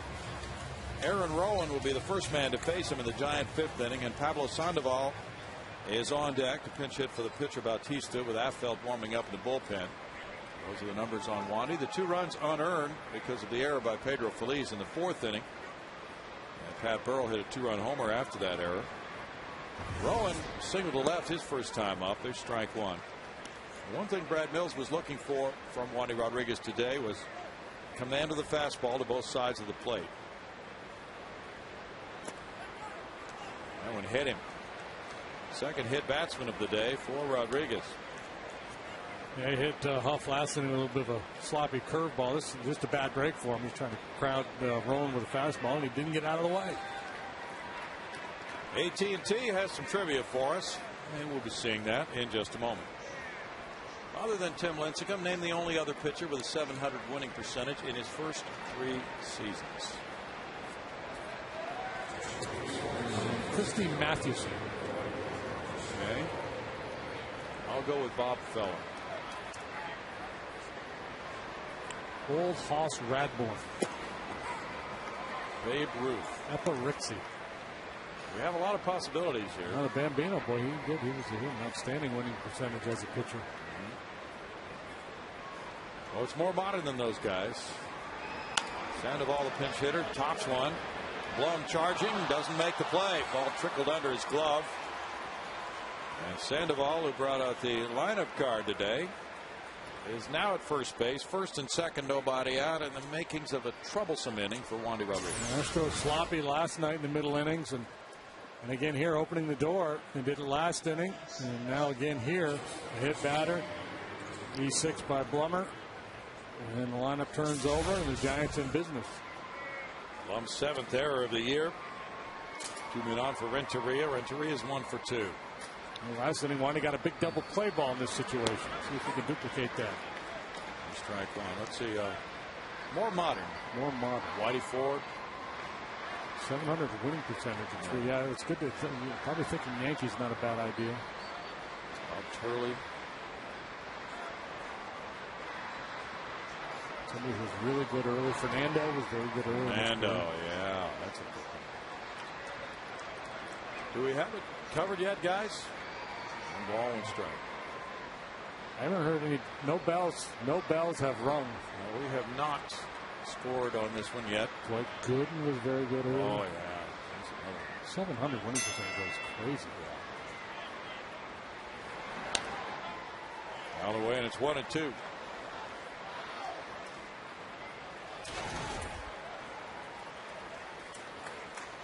Renteria 1 for 2 so far today, and his batting average against the Astros this year has gone down, getting better than 600 coming into this game. Jim Palmer. Tap foul. Still 1 and 2. And the Tampa Bay win over San Diego 5-3 in Tampa Bay. It was Matt Garza winning his 8th. Rafael Soriano got a 17th save, and the loser was Wade LeBlanc. A.J. Upton with his 7th home run. And Pena, as we mentioned, number 16, Kelly Shoppett with his first. Backhanded Feliz. He goes to second. Keppinger relays to first. Double play around the horn. 3rd double play for the Astros. By golly, I see a pattern developing here. Error, hit batter, double play. 2 innings in a row, both times. Feliz starting the double play. Last inning moving to his left, this time towards the line on the backhand side. Very nice. Clean it up. Pitcher's best friend right there. Now runner at 3rd. 2 outs for Sanchez. He's 0 for 2. Well, hopefully the similarities end there, because at this point last inning, Pat Burrell hit a home run. Yeah. Curveball, and Sanchez takes ball 1. Should get a hold of Tom Castro's buddy and say, hey, what's going to happen here? Relax a little bit. He's going to pop up the short or something. he wouldn't have to concentrate so much. But and then last time with Burrell up there, it was a 3-1 fastball. Now Wani in a position where he's got to challenge Sanchez. Far less dangerous a hitter. Pops it up. Berkman over into foul territory. He reaches back and snags it. In the 5th inning, the double play once again fails out Wani Rodriguez. No runs, no hits, an error, and a man stranded at third. It's 7-2 Houston.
National anthem today. I've got to tell you, it was one of the best I have ever heard. The Chilton sisters here, 5 sisters ranging in ages from 15 to 7, sang it. Actually brought a tear to my eye. Mom, Rebecca, tell me about the talent of these girls and where they've been hiding. It was a touching experience for me. They've been singing since they were little bitty girls, but we've been staying in our little hometown. It's great to get out in the big city of Houston. They've got great voices, but even better is their harmony, and they hear each other's voices and blend real well. So it was a top moment of my life. I love seeing it. Well, and JD, in honor of your 50th birthday, they worked up a little quick something for you. Girls, go ahead. Happy birthday to you. Happy birthday to you. Happy birthday, dear JD. Happy birthday to you. Oh, man, I'm in. I'm buying tickets. Oh, fantastic. That is a great group. Yeah, they did a wonderful job on the anthem, and what a special rendition for you. Hey, that was great. Thanks, guys. Yeah, that's wonderful. Jeremy Affel, 2-3 with a 5.64 ERA. He's in the game working to Pedro Feliz with a 1-1 count, but that all seems secondary after a song like that. There's a shot, just foul. And we have other changes as well, with Pablo Sandoval staying in after he pinch hit for the pitcher. Bautista, he's at third base. Freddie Sanchez is coming out of the game. And the third baseman has moved to second. Juan Uribe now at second base. Sanchez was 0 for 3 while he was in there, and he scored a run. So that puts the pitcher in the number 2 spot. And that's where manager Bruce Bochy would want him, so he can stay in and pitch a few innings before they have to pinch hit for him. Pedro Feliz, the only position player not to have a base hit yet in this game, but hit the ball well last time up. Went the ball deep to right field. Just put a good swing on that one. Just missed down the third baseline. Obviously, Chris Johnson here now will get the line share of the playing time at third base, but Feliz can still be a contributing factor. Just needs something good to happen. Get on a little bit of a roll. 3-2 to Pedro Feliz. Jeremy Affel has struggled. Gave up 4 hits and 3 runs in his last outing Sunday at Toronto. His ERA is high at 5.64, as you probably noticed. Popped up foul. Posey comes over. Molina also going for it. Molina hangs on. Down on his knees. You see the ball pop back here, and you just assume it's going to go out of play. There's very little foul ground here in this ballpark, as is the case in most. Molina does a nice job staying with that one till the bitter end.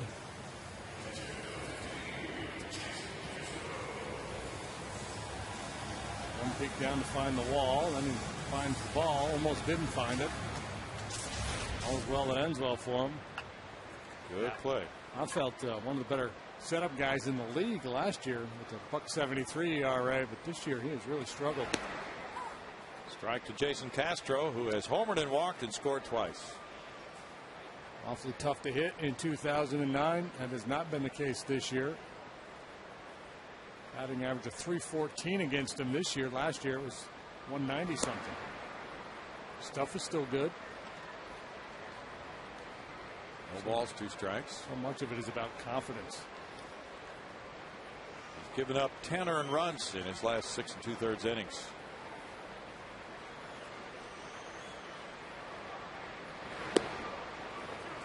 One and 2 to Castro. Castro, the Astro, from Castro Valley, California. Castro Valley High School. Destined to be an Astro. You know it. His dad Tom grew up in Castro Valley as well. Was it named after the family at some point, somewhere down the line? Not that I know of. Strikeout, and that's out number 2. Meanwhile, we digress from AT&T trivia. The most important thing of this inning, JD. Oh yeah. Other than Tim Lincecum, who's the only other guy with 700 winning percentage his first 3 years?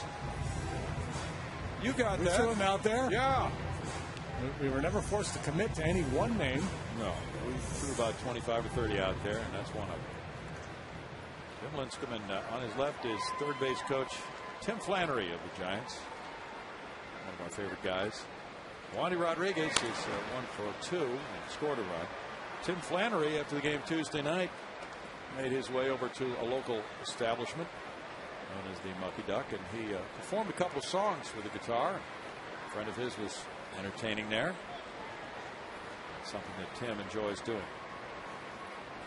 Yeah, Flan's got it going on. He's turned out a few CDs. And he's very serious about his music. He's played alongside Jackson Brown, Jimmy Buffett, I think. He also performed just an informal gathering at spring training with Garth Brooks years ago when Garth put on the uni for the Padres. They had a little session for about 30 people. 1 ball, 2 strikes.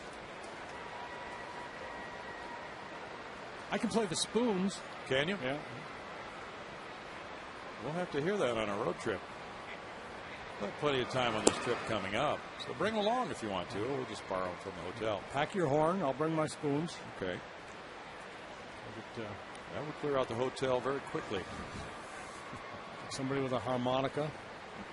And away we go.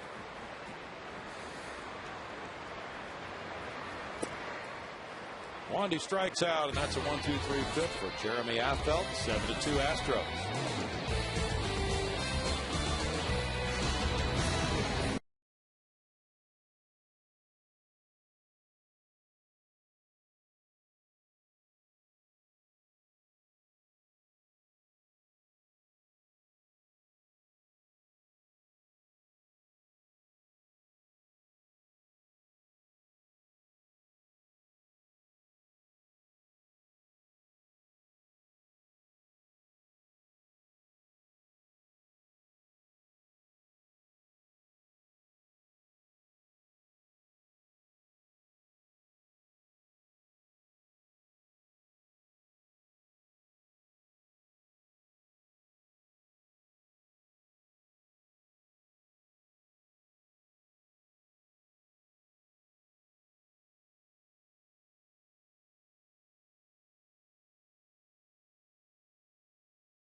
Light freeze cam brought to you by the Frostproof Coors Light. And he hit it to the second deck and right field. First major league RBI as well for Jason. Now in the 7-2 ball game, he's getting set for the 6th inning for Wandy Rodriguez, pitching to Aubrey Huff, who has struck out and he's been hit by a pitch. The shift is on.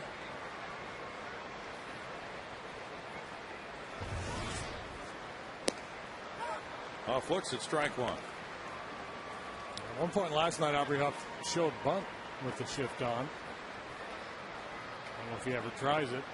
He's capable of pushing one down the third baseline. He could walk to first. That was a fear, I think, especially a guy like Huff, who's a power guy. Tried to push a bunt and he popped it up to the pitcher. Yeah.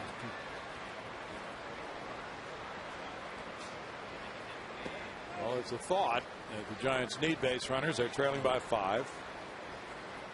But then if he doesn't bunt, he might get an extra base hit. And once you get the one strike on him, the fear would be that they bunt one foul and then have to hit with 2 strikes. Most guys don't like to do that. Here we go again. Yeah, he's hit by that one. And the hit movie Night and Day is now out. It's now playing, JD. It came out actually last night. So hopefully by the end of this road trip we will have had a chance to see that. Hey, it's getting pretty good reviews. It's Cameron Diaz, Tom Cruise. Yeah. You know, it's hard to beat that duo in a movie. Have they ever starred before in a movie? I don't know. Probably. I mean, they both starred in a movie. I don't know if they started in a movie together. Together, yeah. It's probably your first chance to see them together in a movie. Juan Uribe takes ball 1. He is 0 for 2. So you need somebody to make an error here to keep the streak alive. Promote such a thing. It's pretty crazy how things are going here. 3 double plays in the first 5 innings for Wandy Rodriguez. All on ground balls. And now he falls behind, and it's 3-0.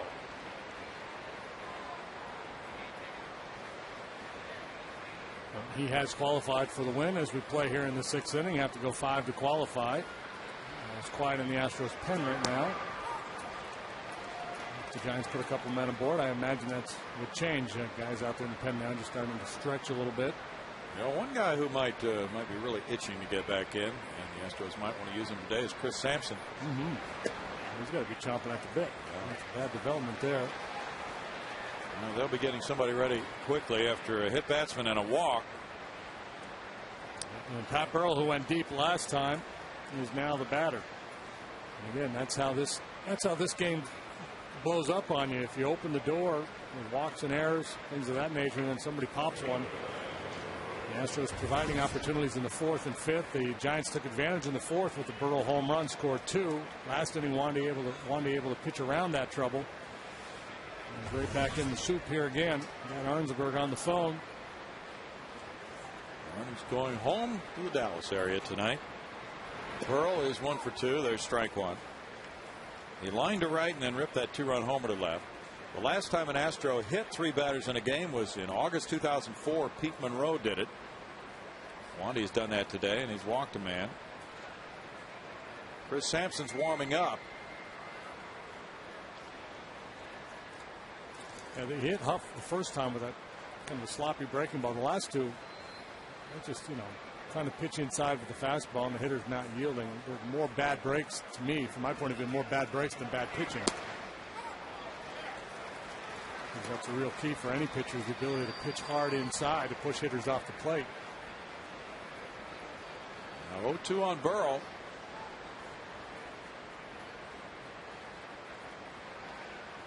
Wandy's lost his last 3 starts.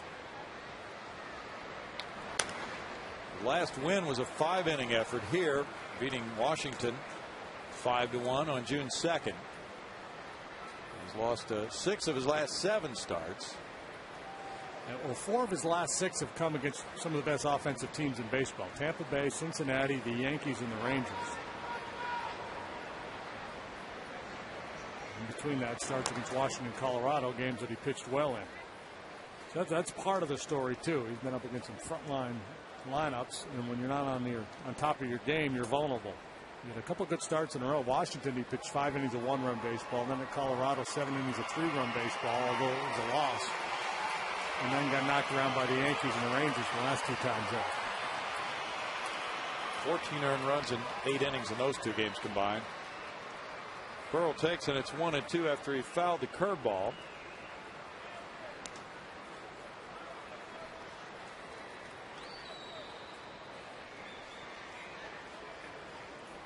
Wandy has a couple of wins at home. He's 2-4 in this ballpark this year with a 5.52 ERA.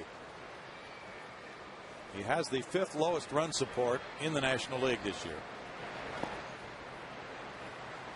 It's 2-2. When he gave up the home run to Jorge Posada at Yankee Stadium, a grand slam, he felt that Posada was definitely looking for that curveball after he had thrown him some curveballs the previous at bat. That might be the case with Burrell here. 2-2 the count. Well, let's pull a little one hopper to Feliz at third base, and we'll just go around the horn for 3. Tired of these double plays. I want to see a triple play. He gets a curve and he fouls it. Let's see. Morgan Ensberg started the last triple play for the Astros that I can remember. Yeah. I don't remember it. I just remember talking about it. Well, I remember his explanation after the game that he had planned that out in his mind. He got a ground ball and he had to take 1 step to his right, which would put him pretty close to third base. And that's the way it happened. Yeah, that's the play. If it takes you to the back, takes you to the line, you're going to go there. If it's hit at you or to the left, you're going to just turn the 5-4-3 double play. But the stars are aligned. I mean, Burrell's not a speedy guy at all. Yeah. It's a pull hitter. This will be the 8th pitch coming to Burrell. You've got Feliz there at third. And Keppinger at second. Berkman at first. They would be involved in this triple play that's coming up on the very next pitch. And we're drawing it up on the board. We're going to run the picket fence here, boys. It takes that curve, and it's a full count now. And we're going to get the ball to Jimmy Chitwood. Mike Shannon called one of those one time in advance. Well, if you just keep swinging those darts, keep begging every now and then. All right, here it is.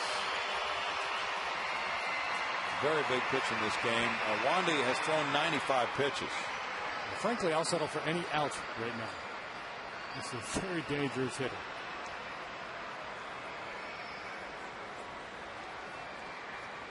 Burrell has hit only 154 this year against lefties as a Giant coming into this game. Not many at bats, 26. Swing and a miss, and that's a nice development also. A strikeout for Wandy, and that's number 3 for him. And Burrell usually a very disciplined hitter, but he got a little greedy. Saw that fastball up, took a whack at it, and it was by him. That's good work for out number 1. Buster Posey singled to center field in the 4th inning. He's 1 for 2. Earlier this season, the general manager, Brian Sabean, said Posey was not ready for the major leagues. I think his bat was ready, but they wanted him to develop his catching skills. So he stayed down a little bit longer in the minors. That's that whole arbitration eligible thing too, right? Yeah. The GMs are very good about selling that. He's not ready. Just so happens when we bring him up, he won't be one of those Super 2 guys. Actually, the thought was that he could have been the starting catcher to open the season, but then in January, Benji Molina re-signed as a free agent. So that bought a little time for Buster. Kind of like that Steven Strasburg isn't ready. Yeah, he's not ready. He's not ready. He's just the best pitcher in the league since he's been here. 1 ball and 1 strike. And I don't blame clubs for doing it. No. Ultimately saving money. Posey actually got 17 at bats last year in the big leagues. So Castro and Posey, just 5 picks apart in the 08 draft.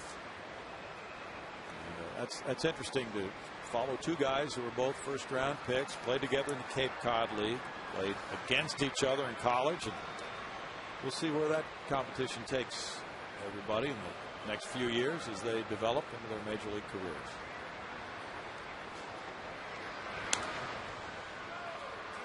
Two balls, two strikes to Posey. The Giants drafted a catcher #1 in 1967 named Dave Rader. And they had a first-round pick they drafted as a catcher in '78 named Bob Cummings. Don't know if Bob Cummings ever reached the big leagues. Name does not. He had a good sitcom, though. Love that Bob. That's true. You got to go way back for that one, though. He made something of himself then, by golly.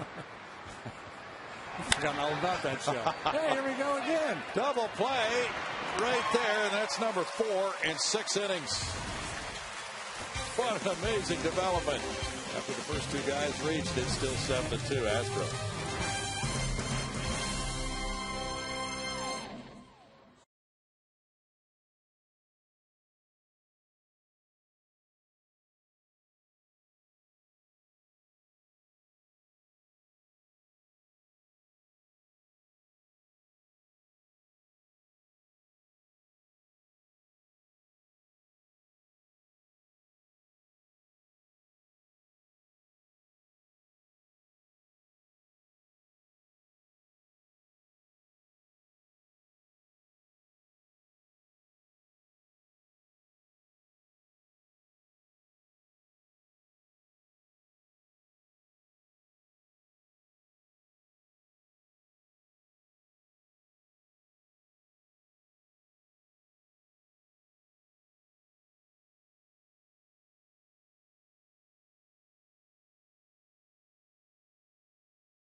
Their support of Fairfield baseball and softball. For more information on Chevy's commitment to youth baseball, visit ChevyTexasBaseball.com. Bill?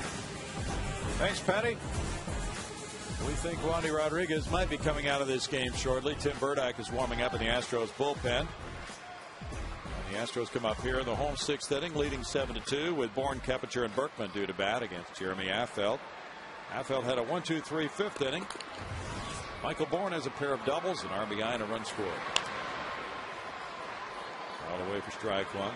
Denny Bautista in 1 1/3 innings allowed no hits, no runs. He had 1 walk, 1 strikeout. Affeldt pitcher number 3. That Giant bullpen has struggled on the road this season.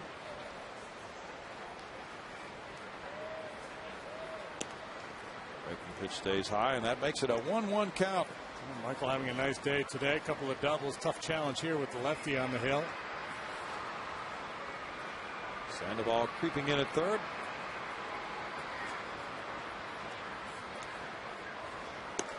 And leans back from a breaking pitch. That makes it 2-1. Giants relievers have a 5.03 ERA on the road this season. Chance for Michael to do something here good against the lefty. Hasn't seen a whole lot to swing at though yet. It's 3 balls and a strike. Lefties have kept him stymied the last few at bats. Michael's hitting 156 against southpaws this year. He draws a walk. His 30th of the year. 4th walk of the day. Giant pitchers. Jeff Keppinger's drawn 2 of those walks. He also has a single.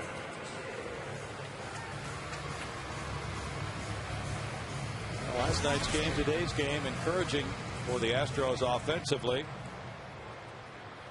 And putting some traffic on. They had 11 hits last night and also drew 3 walks. 9 hits so far today. And 4 walks in this game. Guys at the top have really chimed in. There's strike one. Bourne reaching 3 times and Keppinger 3 times. And Keppinger delivered the big hit last night. Bases clearing double in the second inning of Barry Zito. It's been a while since Michael has stolen a base. He's in that slump. He was 3 for 38 prior to Tuesday night. He's going. Big jump. Ground ball. Fielded. Uribe got the tag on him, and that's a double play. Uribe had to be quick because Bourne was arriving about the time that ball went into his glove. 4-3 double play. Yeah, watch where Uribe goes, and he breaks the cover of the bag, and the ball hit right to his left. Quick hands to catch the ball, then apply the tag as Bourne tries to streak by.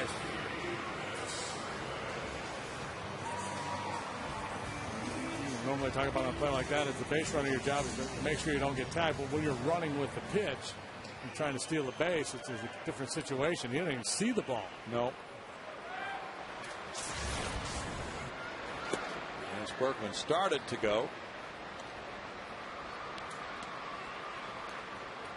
Another Lancey had the 2-run double in the second inning. Carlos Lee's on deck. Great play by Uribe. The one coming down the line. You got the umpire there, and a lot of things to distract you. Great hands. Moving one direction, have to reach back the other way. It's Atlanta nothing, White Sox nothing after 7 in Chicago. 2 hits for the Braves, 5 for the Sox. Bouncer in the hole, backhanded and not picked up cleanly, so Berkman will have a hit, and he's 2 for 4. 2 RBI double in the second. Now an infield knock here, but 2 for 4. Lance will take it. Ball pretty well hit, and Renteria able to get leather on it. If he hangs on, he's not going to throw him out from out there. With the Puma going down the line. No. That's 10 hits for the Astros, so back-to-back games in double figures in hits. That has not happened for a while. Carlos Lee, the batter. He looks at ball one. Caballo doubled and scored in the first inning. Back-to-back games and double figures in hits for the Astros. That might take a while. Find the last time that. No, it happened in Colorado. Last road trip. 1 ball, 1 strike. That's the last time the Astros won a series. They took 3 of 4 in Colorado, and they had 10 hits and a 4-3 win on June 8th, and 10 more and a 6-2 win June 9th.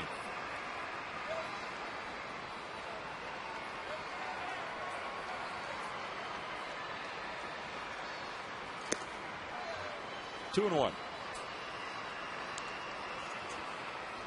There's a delay in Philadelphia. Cleveland was batting in the top of the 8th, trailing the Phillies 12-3, and they're in a rain delay. I take that.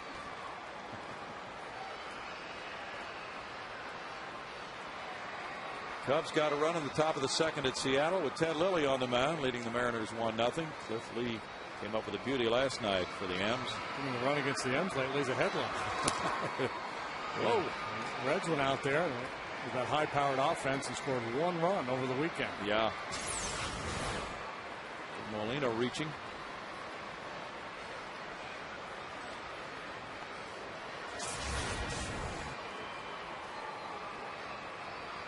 Ted Lilly's name's being tossed around out there in trade rumors right now. That's a walk to Carlos Lee. 2nd of the inning, and it brings up Hunter Pence with 2 on and 2 out.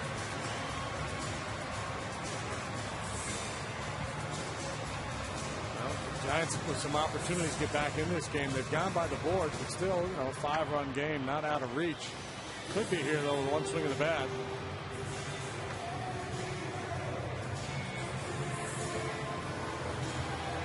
Sergio Romo, a right-hander, is warming up now. Rafael drafted by Kansas City in '97. Listening to his pitching coach, Dave Rigetti. Control is a little bit off this year. Had 16 walks and 22 in the third innings coming into this one. 2 walks in this inning. And again, the stuff is fine. He's throwing hard, 94, 95 miles an hour at times. Just nasty sink on his fastball. Molina having a hard time handling him at times with that good movement. Yeah. Pence with a 3-run homer, 1 for 3. Outfield last year had his 3rd straight year with 70 appearances or more. Sometimes a reliever's command can suffer after all those trips to the mound for years. Even though his velocity is the same. Bouncer to second. Uribe steps on the base for the force of lead. No runs a hit. 2 men stranded after 6. 7-2 Houston.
Is back this summer. For every full-price adult ticket you purchase in the outfield or view deck sections, you can get up to 2 free tickets for kids 14 and under. Kids can also earn rewards for coming to Astros games with the Kids Passport program. Visit Astros.com for tickets. And there are a lot of kids out there today, Bill. A sea of blue in center field. Yeah, and we see some other colors too. Hey, that family that you talked to, Patty, those girls are really, really good. Have they been performing for a long time, do you know?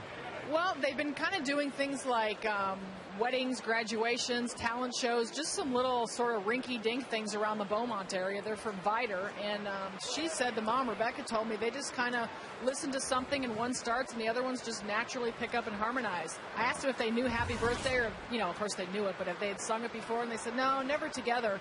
That was their first time they sang Happy Birthday together like that. Do they have a website or something like that where people could reach them? Are they interested in booking? Do you want to be their booking agent? I probably could have a pretty good future in that one. I think it would be ringing off the hook. I'll get on that and see if I can get that for you. Yeah, all right. Yeah, really, really good. Chris Sampson's in the game for the first time in a while. He's been on the disabled list, and his ERA was blowing up to 6.30 because he was trying to pitch with that shoulder problem, but now he's feeling good again, JD. Yeah. Like Robert Earl King. Yeah. Feels so good, feeling good again. Okay. Now comes that rehab assignment, pitched well.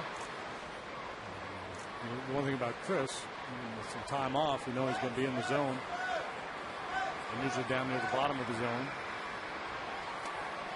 Molina didn't chase that breaking pitch. It's 1-2 to Benji. He's 0 for 2 in this game. Wandy Rodriguez in 6 innings allowed 4 hits, 2 runs, no earned runs. He walked 1, hit 3 batters, and had 3 strikeouts. He threw 101 pitches, 63 were strikes. Bottom line, he leaves this start feeling a whole lot better than he did the last 2. Something to build on, a step in the right direction.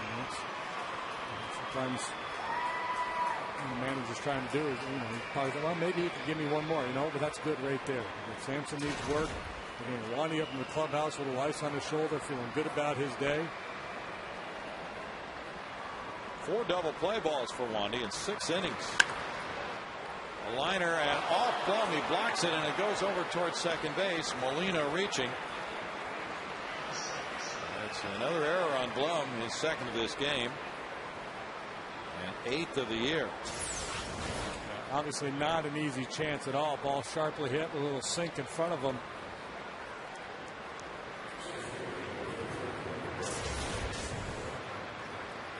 That's 3 errors for the Astros today. They had 3 last night, but they won last night 6-3. Brad Mills had a point about that. Aaron Rowan batting. He takes a strike. He's been on twice with a single, and he was hit by a pitch. That the Astros did enough hitting last night to overcome the errors, and that also is the story so far in this game.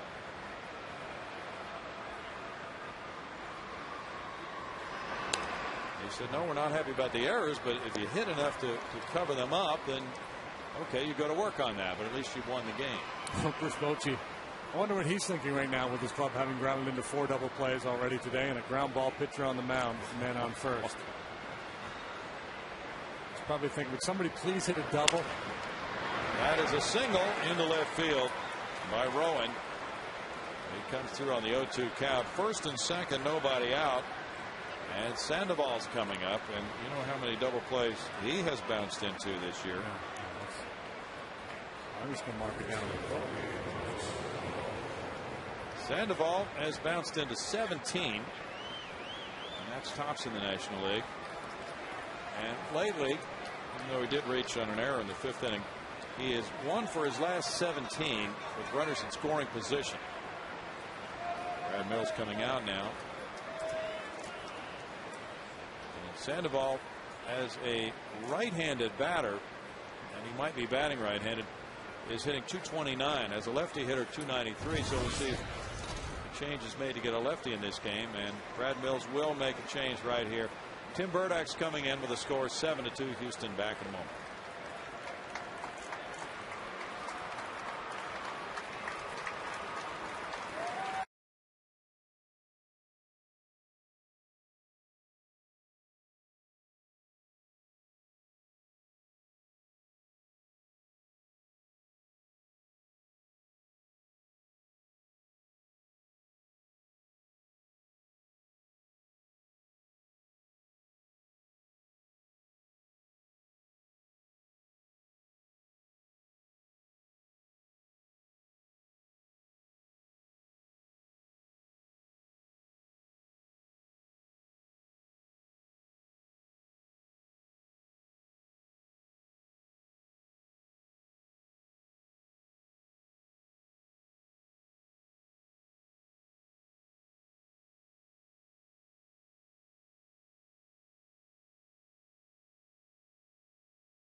Chevy's commitment to youth baseball. Visit ChevyTexasBaseball.com. Chris Sampson pitching for the first time for the Astros since May 31st. Faced 2 batters, an error and a single, and he's out of the game. And it's Tim Burdak 1-0 with a 6.19 ERA. And with Chris Sampson on the mound, you've got more of a ground ball pitcher if you're thinking double play. But what influenced Brad Mills here was Sandoval splits left-right, a switch hitter, far better from the left side than the right. So he's going to turn Sandoval around to the right side. I'm sure he'd love to give the double play, but he realizes that the Giants' best chance to win this game if somebody jolts one out of here. And Sandoval more likely to do that as a left-handed hitter and then from the right side. Kung Fu Panda is beloved everywhere. such headgear is sold. Sandoval rips one foul past Tim Flannery at third base for strike one. Burdack pitched in the Sunday game against Texas here. He got his third hold of the year with 1/3 of an inning of scoreless ball. Came in with a 1-run lead and a man on base and got an out.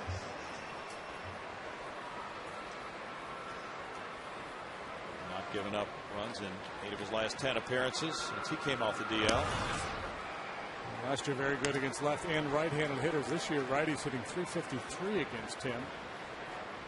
It's kind of been a season of fits and starts, dealing with injuries, and difficult to get into a good rhythm. Paid attendance 26,662. Now it's 2-1. Burdack is on the disabled list with that hamstring problem. Has been dealing with that. He got an injection. It's a right hamstring strain. He felt he was a little too upright and causing his breaking ball not to go side to side as much, but more of a up to down break. And that's been the adjustment he's been trying to make. And now he's behind 3-1. Milton Lopez warming up. Sandoval, although a very good hitter, the situation here calls for Tim to be aggressive, even though it's a hitter's count. Sandoval not as good from the right side as the left. He's got to go deep this year as a right-handed hitter. So he's willing to get a little bit more of the plate here. Fly ball left. Carlos Lee got going quickly. And a big out after falling behind 3-1. There's Burdack, and it's Renteria, and we'll see if he stays in against Edgar, who's 1 for 3.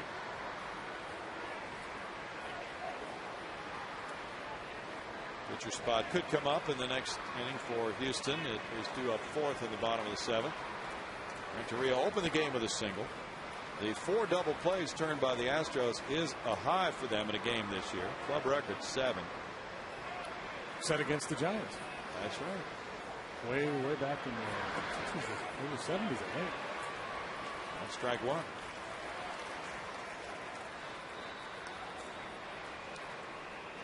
Congratulations to Kobe Clemens, who's made the starting team in the AA All-Star game in the Texas League.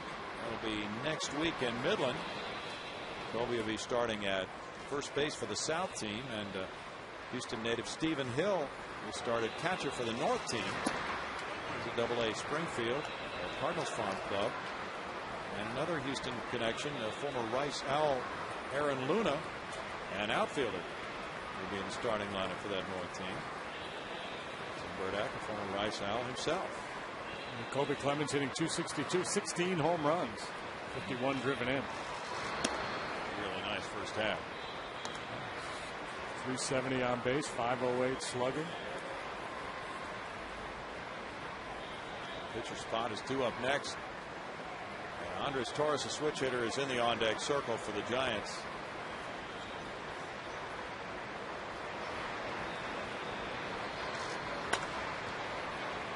Foul away, and it's 2-2. Renteria trying to shoot that ball the other way. Far less likely to hit into a double play with that approach, keeping the hands in, trying to stay in the middle of the diamond. You're more likely to hit the ball in the air. Get out around the ball, try to pull a fastball or a breaking pitch, a little backdoor slider from Burdack. That's the one you roll over on and pull on the ground to the left side. Late on that one, and swing and a miss. Burdack gets it by Renteria for a strikeout for the second out. A little high cheddar there from the Birdman.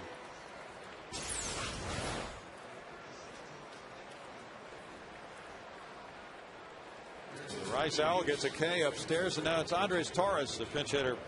Pinch hitting for Jeremy Affeldt. Torres has really ripped Astros pitching this season. 284 overall, 220 as a right-handed batter. Burdack stays in, and there's strike one. This is his weaker side by a long shot. 309 from the left. The only other right-handed option for Bruce Bochy today is catcher Eli Whiteside.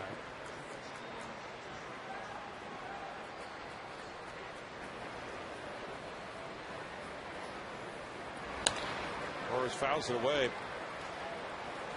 No balls, 2 strikes. He has really been hitting the ball extremely well every time he's faced the Astros this season in all 3 series. Had 2 hits and an RBI last night. He also drew a walk.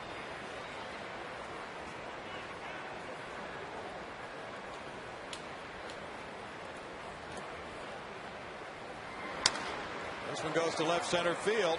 That's in for a hit. And that'll make it a 7-3 ball game as Molina plods home. It takes him a while to score. Wow. That's a 2-out hit. They almost could have made a play on him. Yeah, do not assume with Benji running that you can't make a play. And he's just slow. He's slow. He's just slow. That's just the nature of the beast. He got upset with ESPN earlier this year because they were having a lot of fun with him playing the Chariots of Fire music and replays of him running. Dun, dun, dun. That didn't go over real well with Benji. Torres picks up a pinch hit RBI single to make it 7-3, and now Huff. Huff has been on twice after being hit by pitches. Struck out earlier in the game.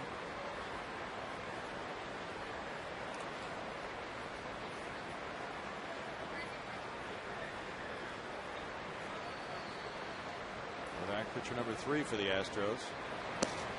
Throws a strike, and it's 1-1.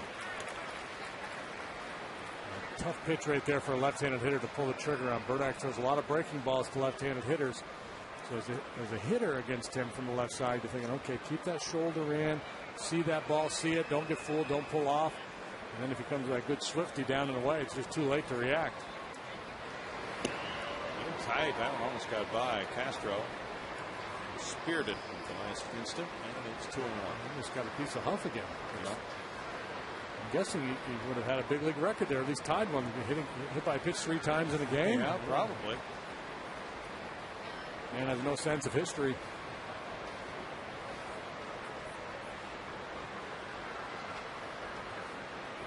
The White Sox got 2 in the bottom of the 8th and lead Atlanta 2-0 at the top of the 9th now. A liner hit over Berkman up the right field line will score Rowan and make it 7-4. Hunter Pence gets it back in. Berkman with a good play to scoop it on a short hop as Huff loops one, and he beat the shift that time, hitting it over Berkman. An RBI single, his 39th run batted in. Tim does come with a breaking pitch. Huff stays in the zone long enough with his swing to yank it and beyond the reach of Kepler. This giant lineup much more dangerous than we saw earlier in the year. Not a great offensive club, but they're significantly better than they were. Well, Burdick takes the walk toward the dugout. The score now 7-4 Astros, and it's Wilton Lopez sprinting in. Back in the ball.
Michael Bourne and Hunter Pence. The Astros stars are missing from the list of top vote getters for the 2010 All-Star Game in Anaheim. Help them climb the charts for this year's All-Star Game by voting up to 25 times at Astros.com and be entered in a sweepstakes for great prizes, Bill. Thanks, Patty. Michael Bourne right there, and he is in center field with Wilton Lopez ready to work now. Lopez looks around to see where his outfielders are playing with a tough out at the plate. Juan Uribe. Uribe is 0 for 2 with a walk. Runners at first and third, 2 outs. Potential tying run at the plate.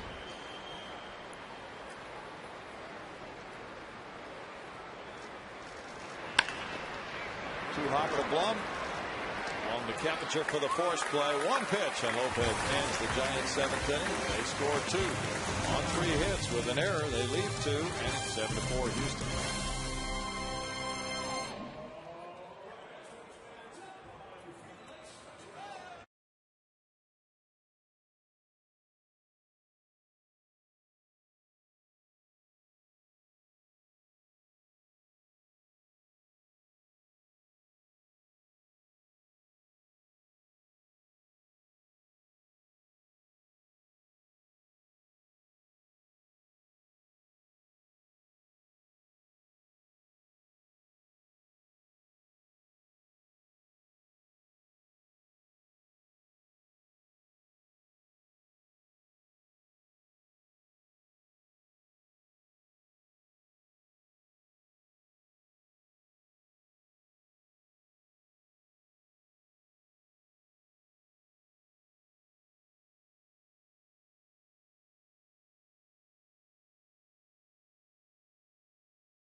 Two and 2/3 innings. He's on the hook right now, but the Giants have worked their way back in this game. They trail by 3, and it's Jason Castro with his first career homer in the Astros' 2nd inning off Kane. The Astros had 10 hits or more for the 2nd straight game. Energy Inside brings you up to date on this one, and now we go to the bottom of the 7th inning. Fans are still standing, singing Deep in the Heart of Texas, and Dan Runzler goes to work with a 2-0 record of 3.65 ERA. It's a day for the Giants bullpen. With Matt Cain, the starter, only lasting 2 2/3 this afternoon. Runzler to the lefty worked last night as well. He's a hard thrower. Seems like everybody they bring out of that pen's got a 95-mile-an-hour heater. Yes, it does. Jeff Blum leads it off. He's 1 for 3. Pedro Feliz on deck, and Castro's due up third. The way this game is going, you just hope the Giants run out of innings, because they've had so many bench runners. And through these middle innings, it just seems a matter of time before they break through and put a real big inning on the board. At 94 miles per hour, that's ball 2 from Runzler. His road ERA is 7.15 compared to a home ERA of 0.68. His heart truly is in San Francisco. 3-0 now to Blum. Apparently his control is too. Maybe that's what it is.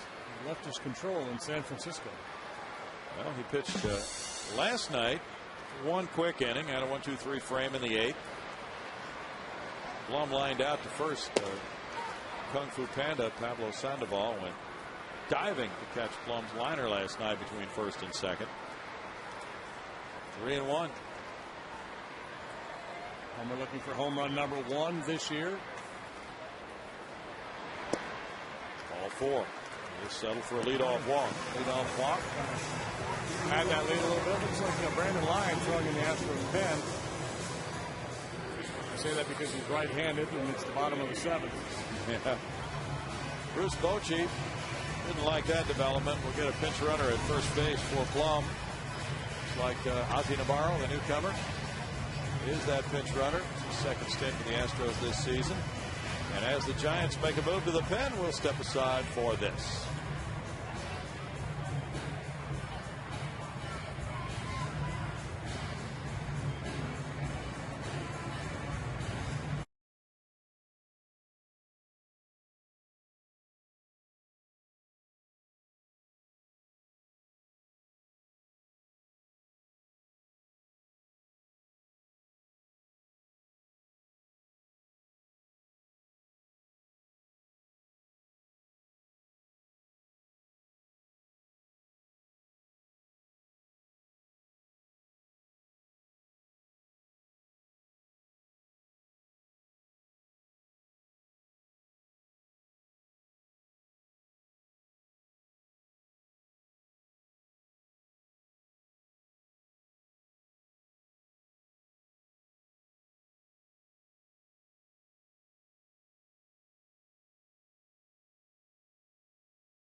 Romo comes out of the bullpen, and Sergio has 2 wins, 3 losses, a 2.67 ERA. Yeah, Sergio has been a surgeon working out of that Giant bullpen.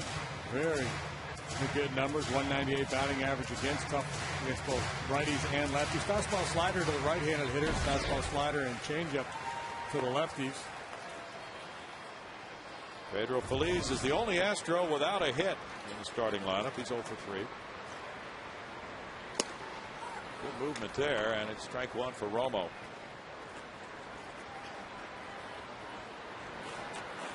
Romo has not given up a run in 13 of his last 14 games. During that period of time, the batting average against him has been 182. Navarro draws the throw.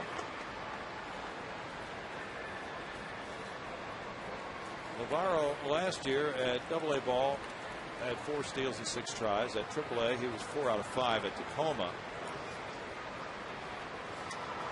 Not somebody who's done a lot of running. No balls, 2 strikes to Feliz.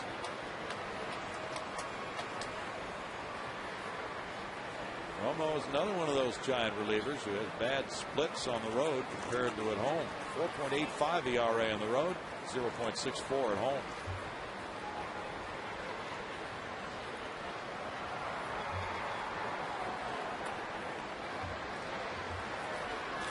And that's the signs again, apparently.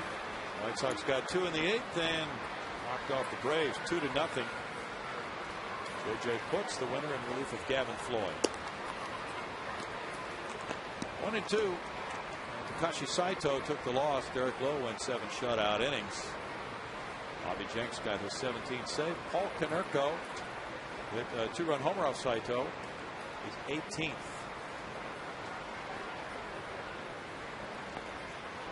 Paul has now driven in 54 runs.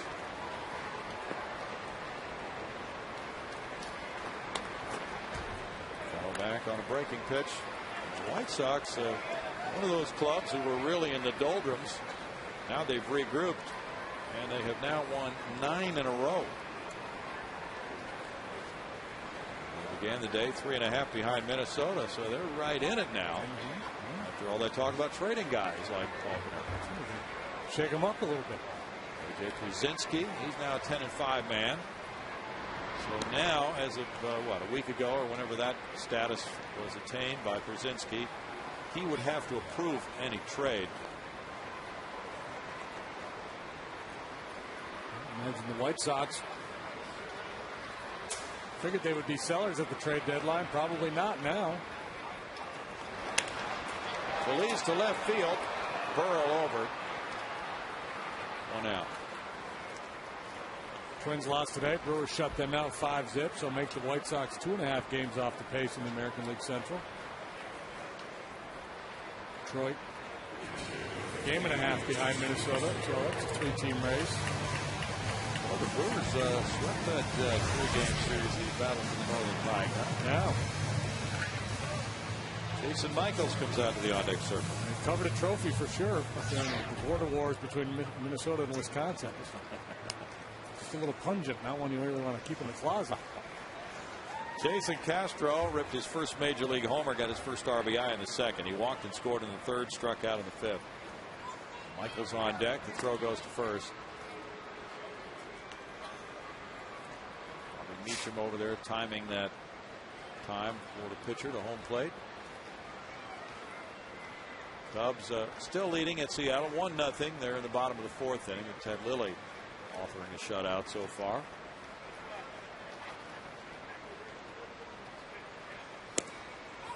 Strike to Castro. Yeah, you don't want any part of that pitch right there. I mean, he appears to be a good low ball hitter, and that one was down, but moving away to the outside corner.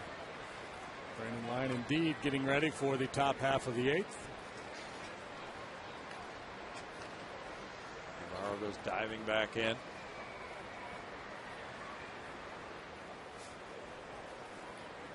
You've got to see that move to second base by Brian Fuentes from last night's Dodger Angel game. You'll probably get it on YouTube. Yeah, you got to see that. Dwayne Kuiper was talking about it today. He couldn't believe they didn't call a balk on him. 1 ball and 1 strike.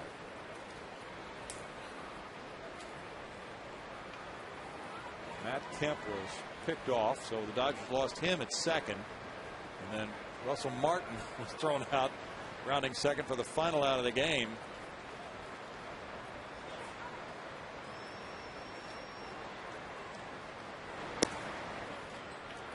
So he just took a big wide turn of second on a base hit. It wasn't even that big, and it was surprising that the throw went to second because the Dodgers were about to score the tying run, and the throw from the left fielder didn't go to home plate. And then Reed Johnson, who was the runner, slowed down a little bit between third and home, and he might have had a chance to score before the final out, which would have tied the game. Probably not, but it didn't look good anyway. 2 balls, 2 strikes. Never looks good when a guy doesn't run hard all the way between third and home when there might be a play on somebody. Yeah. Just make no assumptions. Yeah. Especially when you're losing. I mean, you should do it all the time, but the Dodgers have lost 6 in a row now. Mm-hmm. It's the kind of stuff that really annoys a manager. Well, Joe Torre came out, but in the final out of the game, Martin banged his helmet down. He was tossed. A lot of agitated Dodgers on that loss last night.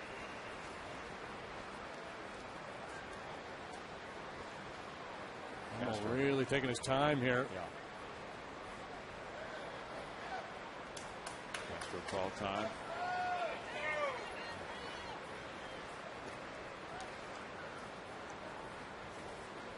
Castro just turned 23, June 18th. The Arizona Fall League last year. And the reports were very good on all aspects of his game, and he is catapulted to the majors in a short time. Even Strasburg played in the Arizona Fall League. Jason Hayward. Usually a place where the top young prospects in baseball meet if they're healthy in the fall. 3-2. One of the scouting services has compared Jason Castro to A.J. Pierzynski of the White Sox as far as being a left-handed hitting catcher. Good skills. Maybe not the superstar type catcher, but that's a reach. Who knows? Who knows what he's going to do? Not many superstar catchers, period. Line Line drive to right field. That'll work for a Castro hit. Navarro is running on the pitch. He goes to third. That looked a little crazy coming off the bat. And he gets his second knock of the game. That died, but it dies a hero. The Castro family celebrates another swing of the bat by young Jason. Yeah, this one, little slider cutting in on him, shatters his bat. Productive AB nonetheless. Single into shallow right. Navarro able to make it to third base with just one out. That's big. Castro making contact on that 3-2 with the runner moving. And now Jason Michaels, who's pinch hitting for the pitcher Lopez, has a shot at a sac fly. 154, 1 homer, 3 runs batted in.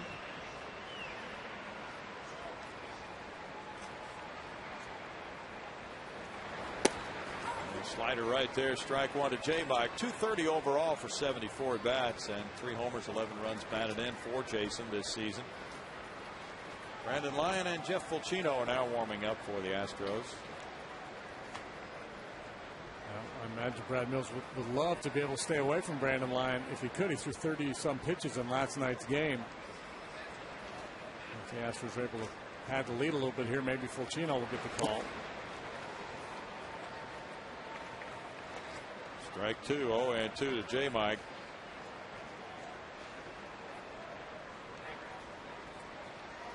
He has hits in 5 of his last 7 games. That included a 4-game hitting streak. Been on a pretty nice little run with those starts he got in interleague play. He's gone 7 for 18 with 6 runs batted in.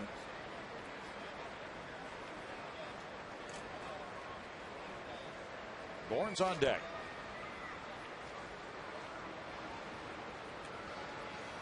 Michaels has provided the Astros only pinch homer of the season so far.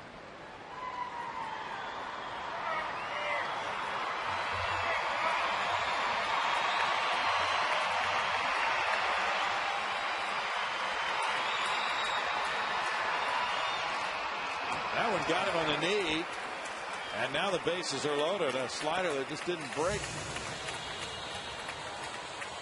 The slider didn't slide a whole lot, and Jason Michaels just hung in there and took one for the team.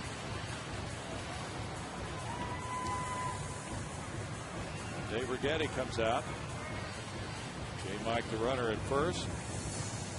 And it's Michael Bourne batting. Bases loaded, 1 out. Tough man to double up. Been a nice reunion for the 3 University of Miami Hall of Famers. Jason Michaels hitting third for the Hurricanes in that lineup. Pat Burrell fourth, Aubrey Huff fifth. Now the final meeting of the season between these 2 clubs. There are the base runners, and it's Bourne with a pair of doubles, RBI, and a walk.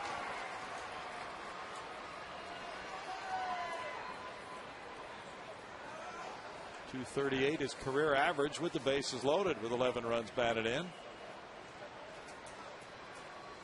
Infielders at double play depth.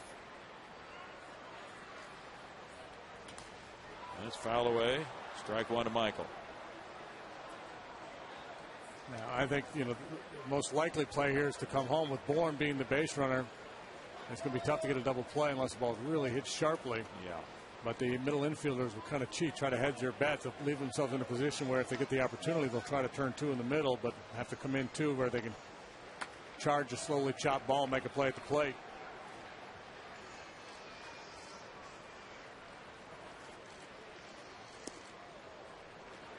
It's 1-1.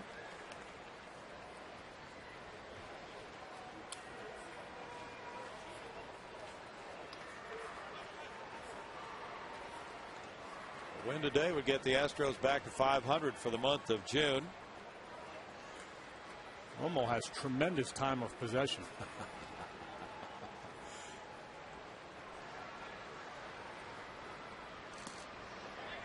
That slider was not called a strike, and it's 2-1. He's having problems with that pitch.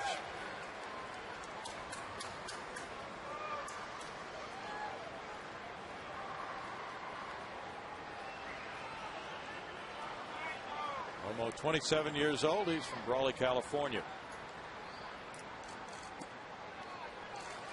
It's 3-1 now. Michael, the pair of doubles today, one to right center, one to left center.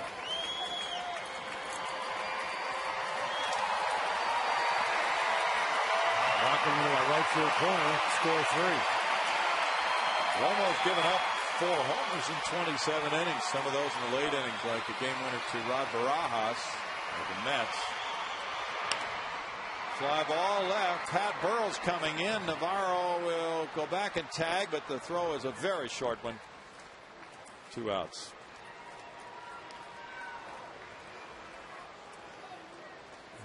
Michael went after a high fastball there out of the zone. Would have been ball 4. Just looked awfully good. Chance to inflict some damage. Got a little anxious. Here is Mr. Bases loaded for the Astros, Jeff Keppinger.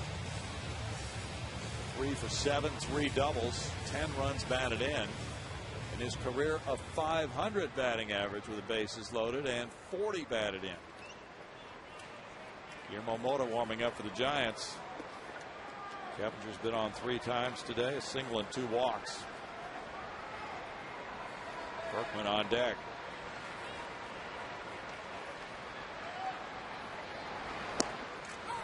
And there is strike 1. Very tough pitch.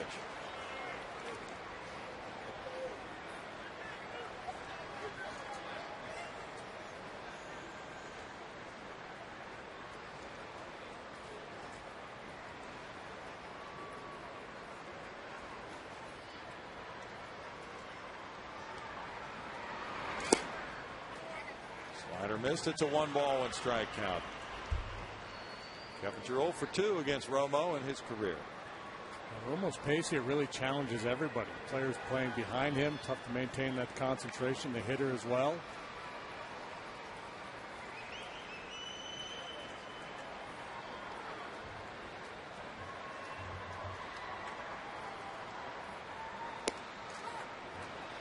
It's 1-2.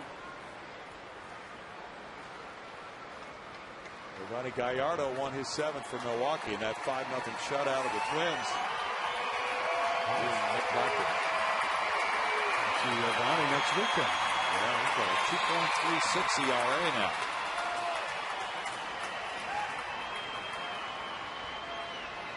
One and 2 to Keppinger coming. Rowland in right center. Good stop by Molina. It's 2 balls, 2 strikes. Keeps throwing that slider, but he's not throwing it for strikes.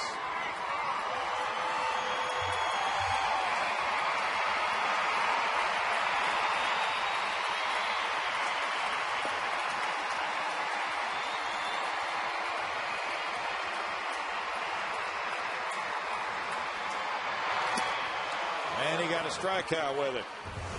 No runs, 1 hit, 3 men left for the Astros. We go to the 8th inning with a score 7-4 Houston.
shortstop after pinch running for Jeff Blum. And the Giants come up in the top of the 8th inning with Burrell, Posey, and Molina due to bat against Lyon. As JD mentioned, he really had to extend himself last night, throwing, I believe, 33 pitches in that game. He's 5-1 with a 3.19 ERA. And in 31 innings of work, he struck out 22 men, walked 11, allowed just the 1 home run, league hitting .248 against him. He faced 5 men last night, gave up a couple of singles, but no runs. Matt Lindstrom followed him to finish it off. Pat Burrell ripped a 2-run homer in the 4th inning, is 1 for 3. He looks at strike 1. Chris Sampson did not retire a batter, allowed 1 hit, 2 runs, 1 of them earned. No walks or strikeouts. Tim Burdack, 2/3 of an inning, 2 hits, no runs, no walks, and 1 strikeout. Brandon Lyon, you gotta like his demeanor for a late inning reliever. Very calm out there, regardless of the situation. No sense of panic. He did not face Burrow last night. 2 balls and a strike. He's pitched twice this year. 2 scoreless innings against the Giants. Of his 33 pitches last night, 22 were strikes. The umpire wound up with that one. Nice play. Damn. Dana Sagna. 2-2.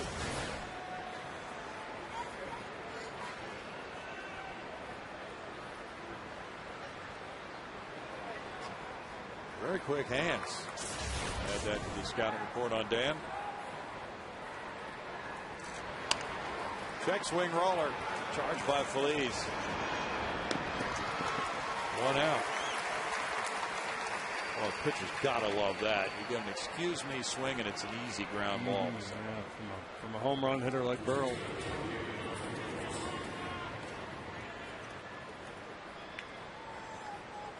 Buster Posey singled in the 4th inning. He's 1 for 3. Wilton Lopez threw only 1 pitch. Got the only man he faced, Uribe, to bounce into a force play. So Lions pitcher number 5. Wandy Rodriguez in line for win number 4 of the season. It would be his first ever against the Giants, the only National League club he has not beaten. He gave up no earned runs in 6 innings today. That little guy's a happy camper.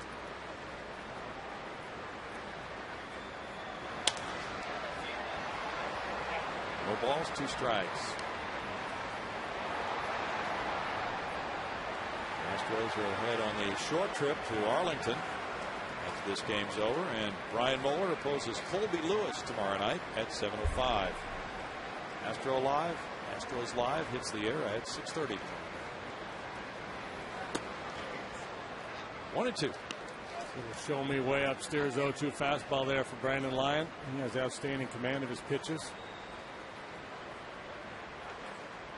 Got a lot of options here. You can kind of come back in with a heater, or maybe that little cutter down and away. Looks like they're going in.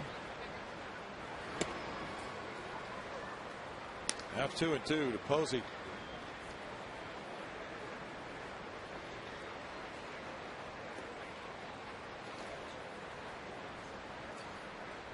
Giants made a big improvement in the standings last year. 16-game improvement. 0-8. Navarro. 2 outs. We could be seeing quite a bit of him at short in the next 6 weeks with Tommy Manzella expected to be out that long with a broken finger. Yeah, I think he's going to get a fair amount of playing time out there. I think they like the idea of just leaving Jeff Keppinger alone at second base. Blummer will get some starts out there, especially against a tough right-hander. But if I'm Brad Mills, I like having Jeff Blum on my bench, the versatility that it gives me to make moves later in the game, either to switch hit or to come in and play defensively at any number of positions. Strike to Molina. He's 0 for 3.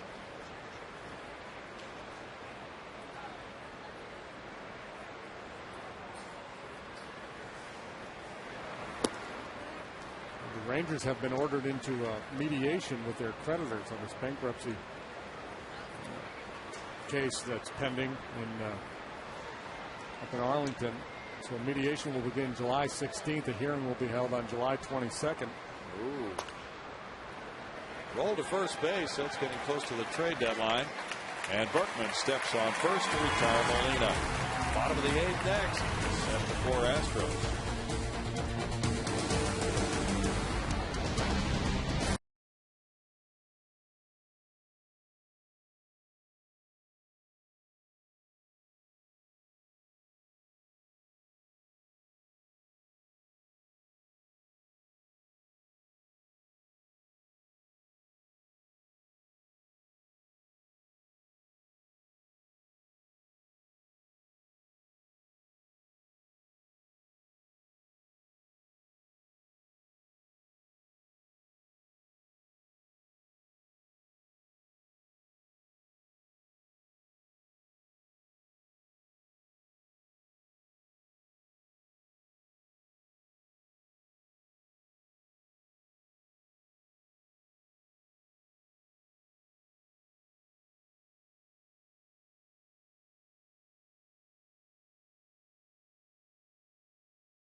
Berkman, and now Feliz to Keppinger to Berkman.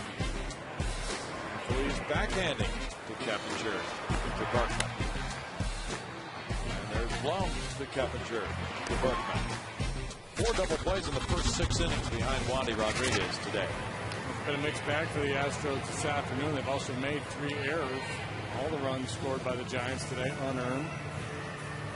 Only 1 earned run in the ball game last night off Astros pitching. Guillermo Mota's 0-2. His ERA is 3.08. He's worked 26 1/3 innings, and with 12 strikeouts and 6 walks, he is still getting it done at age 36. Mota, mid-90s fastball, slider, very good changeup. Like a spring training game. Bruce Bochy's had to use his bullpen with Kane coming out so early. Now, Kane was able, but he just didn't pitch very well. 2 2/3, 9 hits, 7 runs. Now it's Berkman leading off the bottom of the 8th. Berkman 2 for 4 with 2 runs batted in.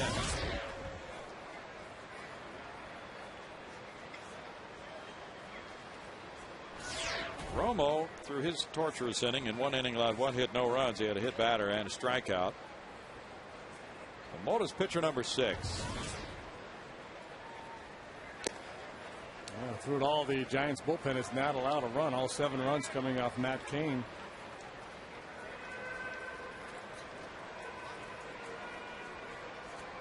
Sampson, 2 runs, no earned runs. You're right about that. Inside, and it's 1-1. So that is an unusual fact as well with these 4 unearned runs for the Giants today.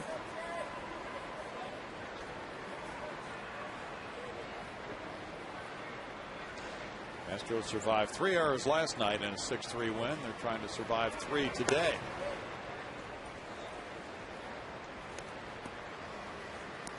Two balls, 1 strike. But in the 3 phases of the game, the pitching, the hitting, and the defensive play, sometimes if one of those is not coordinated with the other 2, winds up being an L. The defensive play, even though 5 double plays speaks well, or 4 rather, the 3 errors represent a setback, and the pitchers have had to work around those. And the hitting has been there. Berkman's a .400 career hitter against Mota.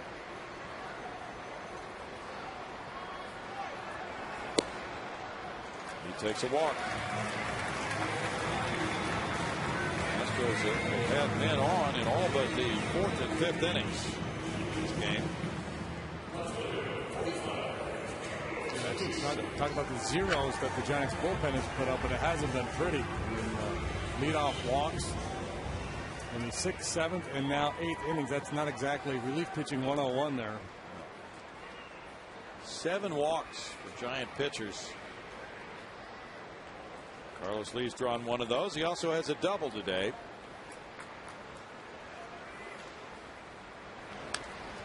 Good swing there, fouling it straight back, strike one. The Astros have walked fewer than any other team in the National League so far. 7 walks could be almost 3 games worth for them.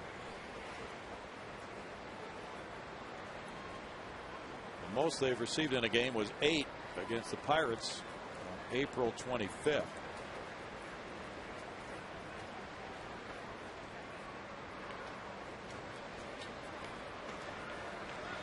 Taking off, and Berkman is able to steal it, and now he won't get up and go to third. He couldn't get up.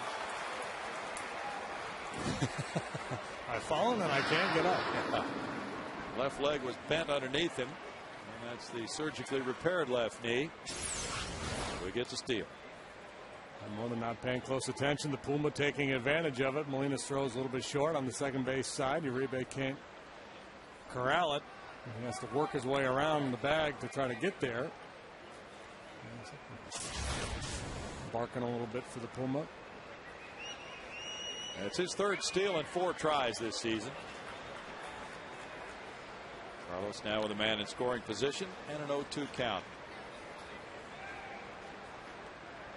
Matt Lindstrom's been warming up for Houston. Santiago Casilla for San Francisco.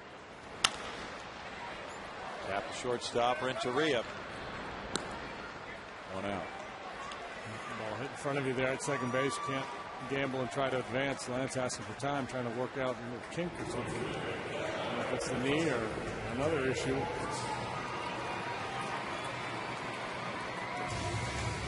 Brad Mills might want to go out and have a chat with him because that's an important run out there. He's feel comfortable with his 3-run lead, but you want to feel like your guy's capable of scoring on a base hit. Brad and assistant athletic trainer Rex Jones are headed in that direction. Yeah, if there's a question, they need to get him out of this game. You never know, there might be a play at the plate, something requiring him to run hard, and if he doesn't feel that good about the knee, better off to go ahead and remove him.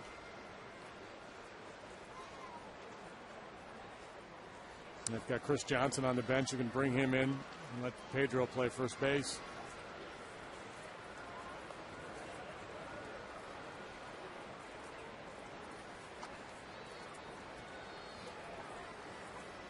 Last Saturday, Lance, I believe, swung and missed at a pitch, and he backed out of the box, and we thought it might be his knee, but it was a sprained right middle finger.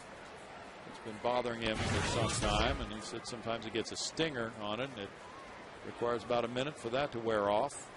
It's Moeller and Colby Lewis tomorrow night, 6:30 for Astros Live from Arlington, Texas, in the battle for the Silver Boot.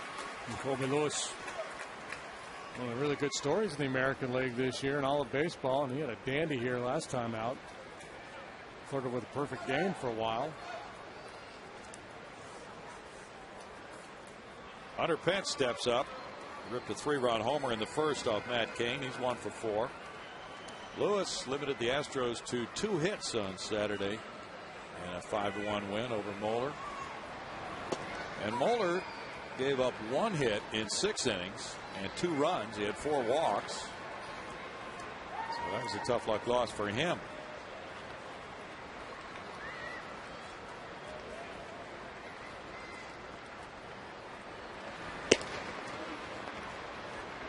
One ball, 1 strike for Guillermo Mota, facing the Astros for the 4th time this year.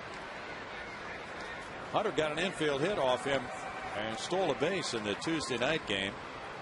Came around to score in an RBI double by Chris Johnson.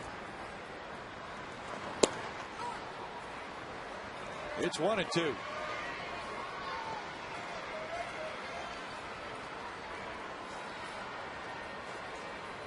Motor began his career with Montreal. Montreal had taken him in the minor league draft from the Mets. Fly ball right field. Aubrey Huff comes over near the line. And Berkman holds on out number 2. Now Oswaldo Navarro comes up. Ozzie was with the Astros briefly earlier this season and was 0 for 3.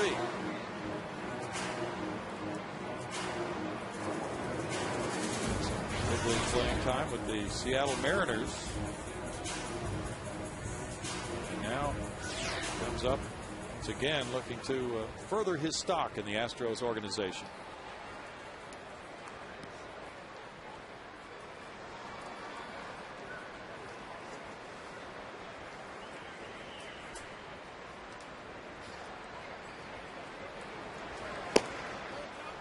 Ball 1 to him. He was hitting .298 for the Round Rock Express with a .400 on base percentage in 44 games. He had 4 homers and 26 runs batted in for the Express.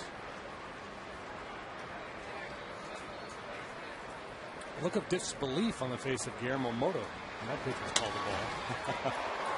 Fly ball to right center, and Huff is calling. And Moto gets his scoreless 8th inning. It's 7-4 Astros after 8.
See Jason Bourgeois take over in left field for the top of the 9th inning from Carlos Lee. Lee was 1 for 4 with a walk, a double.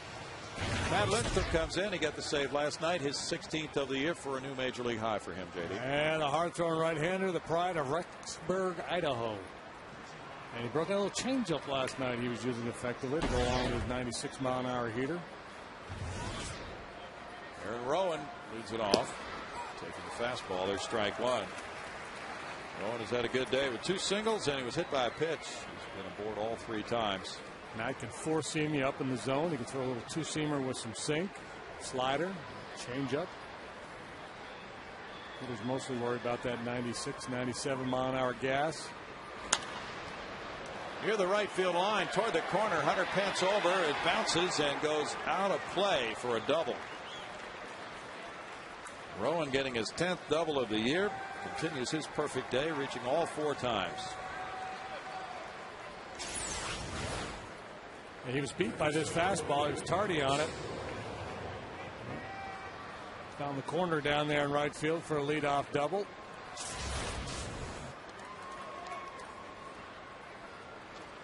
Castro went out to the mound after that hit. Had a talk with his battery mate. Giants have had base runners and every inning except for the 8th and the 2nd. Now it's Sandoval.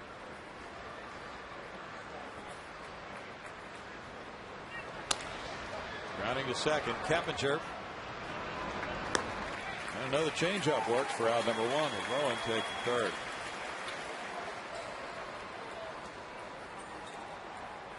It seems like this game should end on a double play. Oh, yeah. It's gone. That would be number 5 of the day. Well, maybe line drive double play. Of course, if you're the runner at third, Aaron Rowan, you get doubled off on a line drive. You might not want to make that airplane. Yeah, it would have to be a fly ball and tag up situation. And that's not likely either because you're not going to gamble down 3. Renteria's 1 for 4. There's ball 1. Now Lindstrom said after last night's game he threw 1 slider, and that was to Freddie Sanchez, who hit the ground ball to third on it. He struck out Huff in a rebate last night in a 1-2-3 ninth. Threw 15 pitches, 12 were strikes. The appeal goes to first. Check swing call by Dale Scott. And it's 2-0 with Travis Ishikawa on deck. Pitcher spot due up next.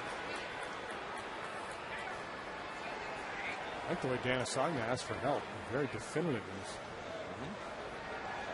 Good mechanics.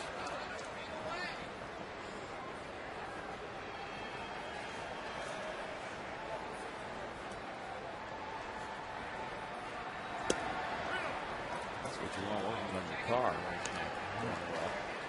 3 balls, no strikes. Cubs 1, Seattle 1, bottom of the 5th inning in Seattle. Ted Lilly pitching for Chicago. Still now gotten through that rain delay. Phillies lead at 12-3. Cleveland batting in the 9th.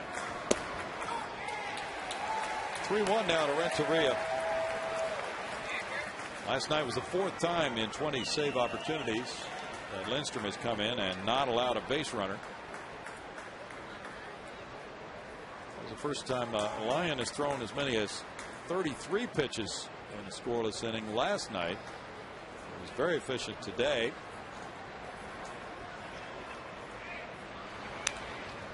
Foul back, and Lyon picks up another hold for his work in a save situation in the 8th, getting Burrow, Posey, and Molina in order. So that's the 14th time this year he's come in and gotten a hold and has really helped to set up this man.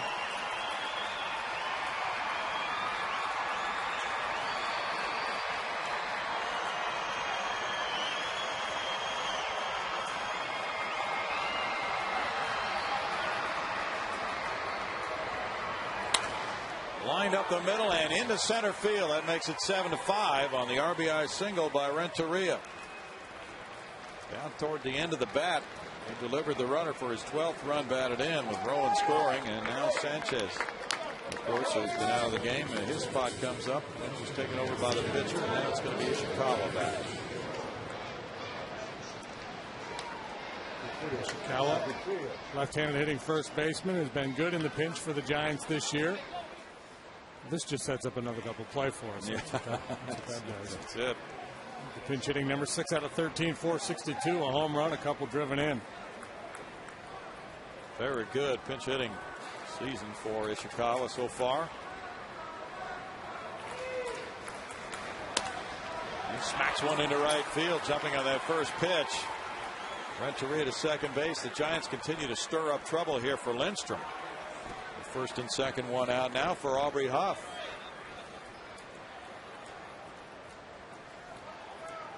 Another pinch hit for Ishikawa.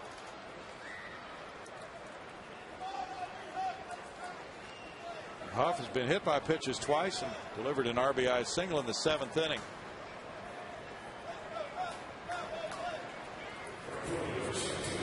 Slider away from Tim Burdack that he reached out. He just hooked into right field, hit it off the end of the bat, didn't hit it all that well. They've been deploying a shift for him with Keppinger in right field, but double play in order. He can't afford to play in right field now.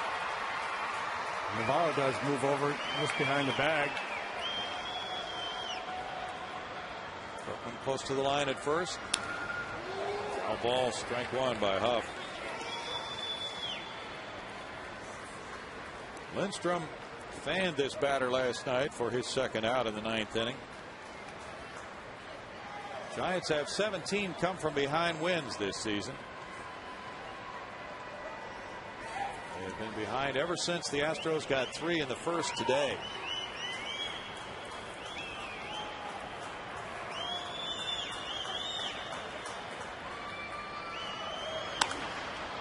In the air, and Navarro moves out to shallow left field for it, calling.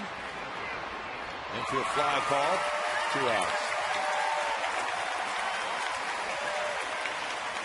Juan Uribe comes up. Matt Lindstrom's numbers this year far better against left-handed hitters than right-handed hitters. And it's kind of peculiar for a power pitcher. You usually see those kinds of reverse splits with finesse guys.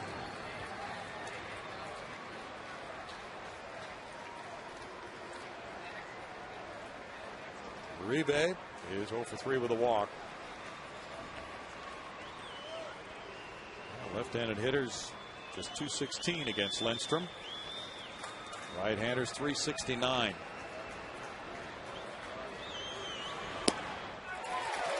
That pitch worked very well for strike 1.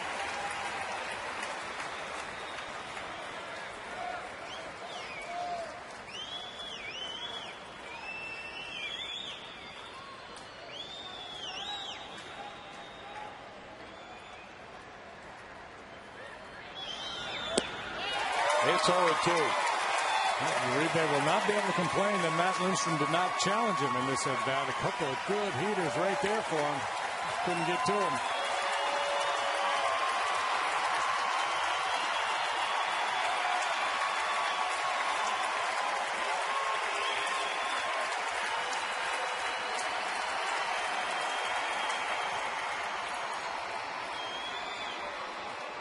Uribe struck out to win the game last night against Lindstrom. He is 1 for 3 in his career against Matt. That hit was a double.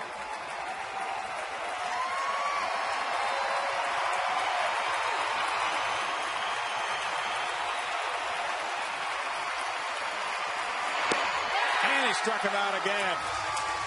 The Astros win this series from the Giants. Lindstrom getting save number 17. A win for Wandy Rodriguez, his first ever against San Francisco. He goes to 4-10. Matt Cain, the loser, is 6-6, and the Astros have put together back-to-back victories. 6-3 last night, 7-5 today. Coming out of that 5-game losing streak in a much better fashion, despite the 3 errors again today, JD. Yeah, a little sloppy play defensively, but covered up by some good offense, especially early. 3-spot in the first, 3-spot in the second. Big home run by Hunter Pence. First major league home run from Jason Castro, and a sturdy performance by the bullpen in support of Wandy Rodriguez.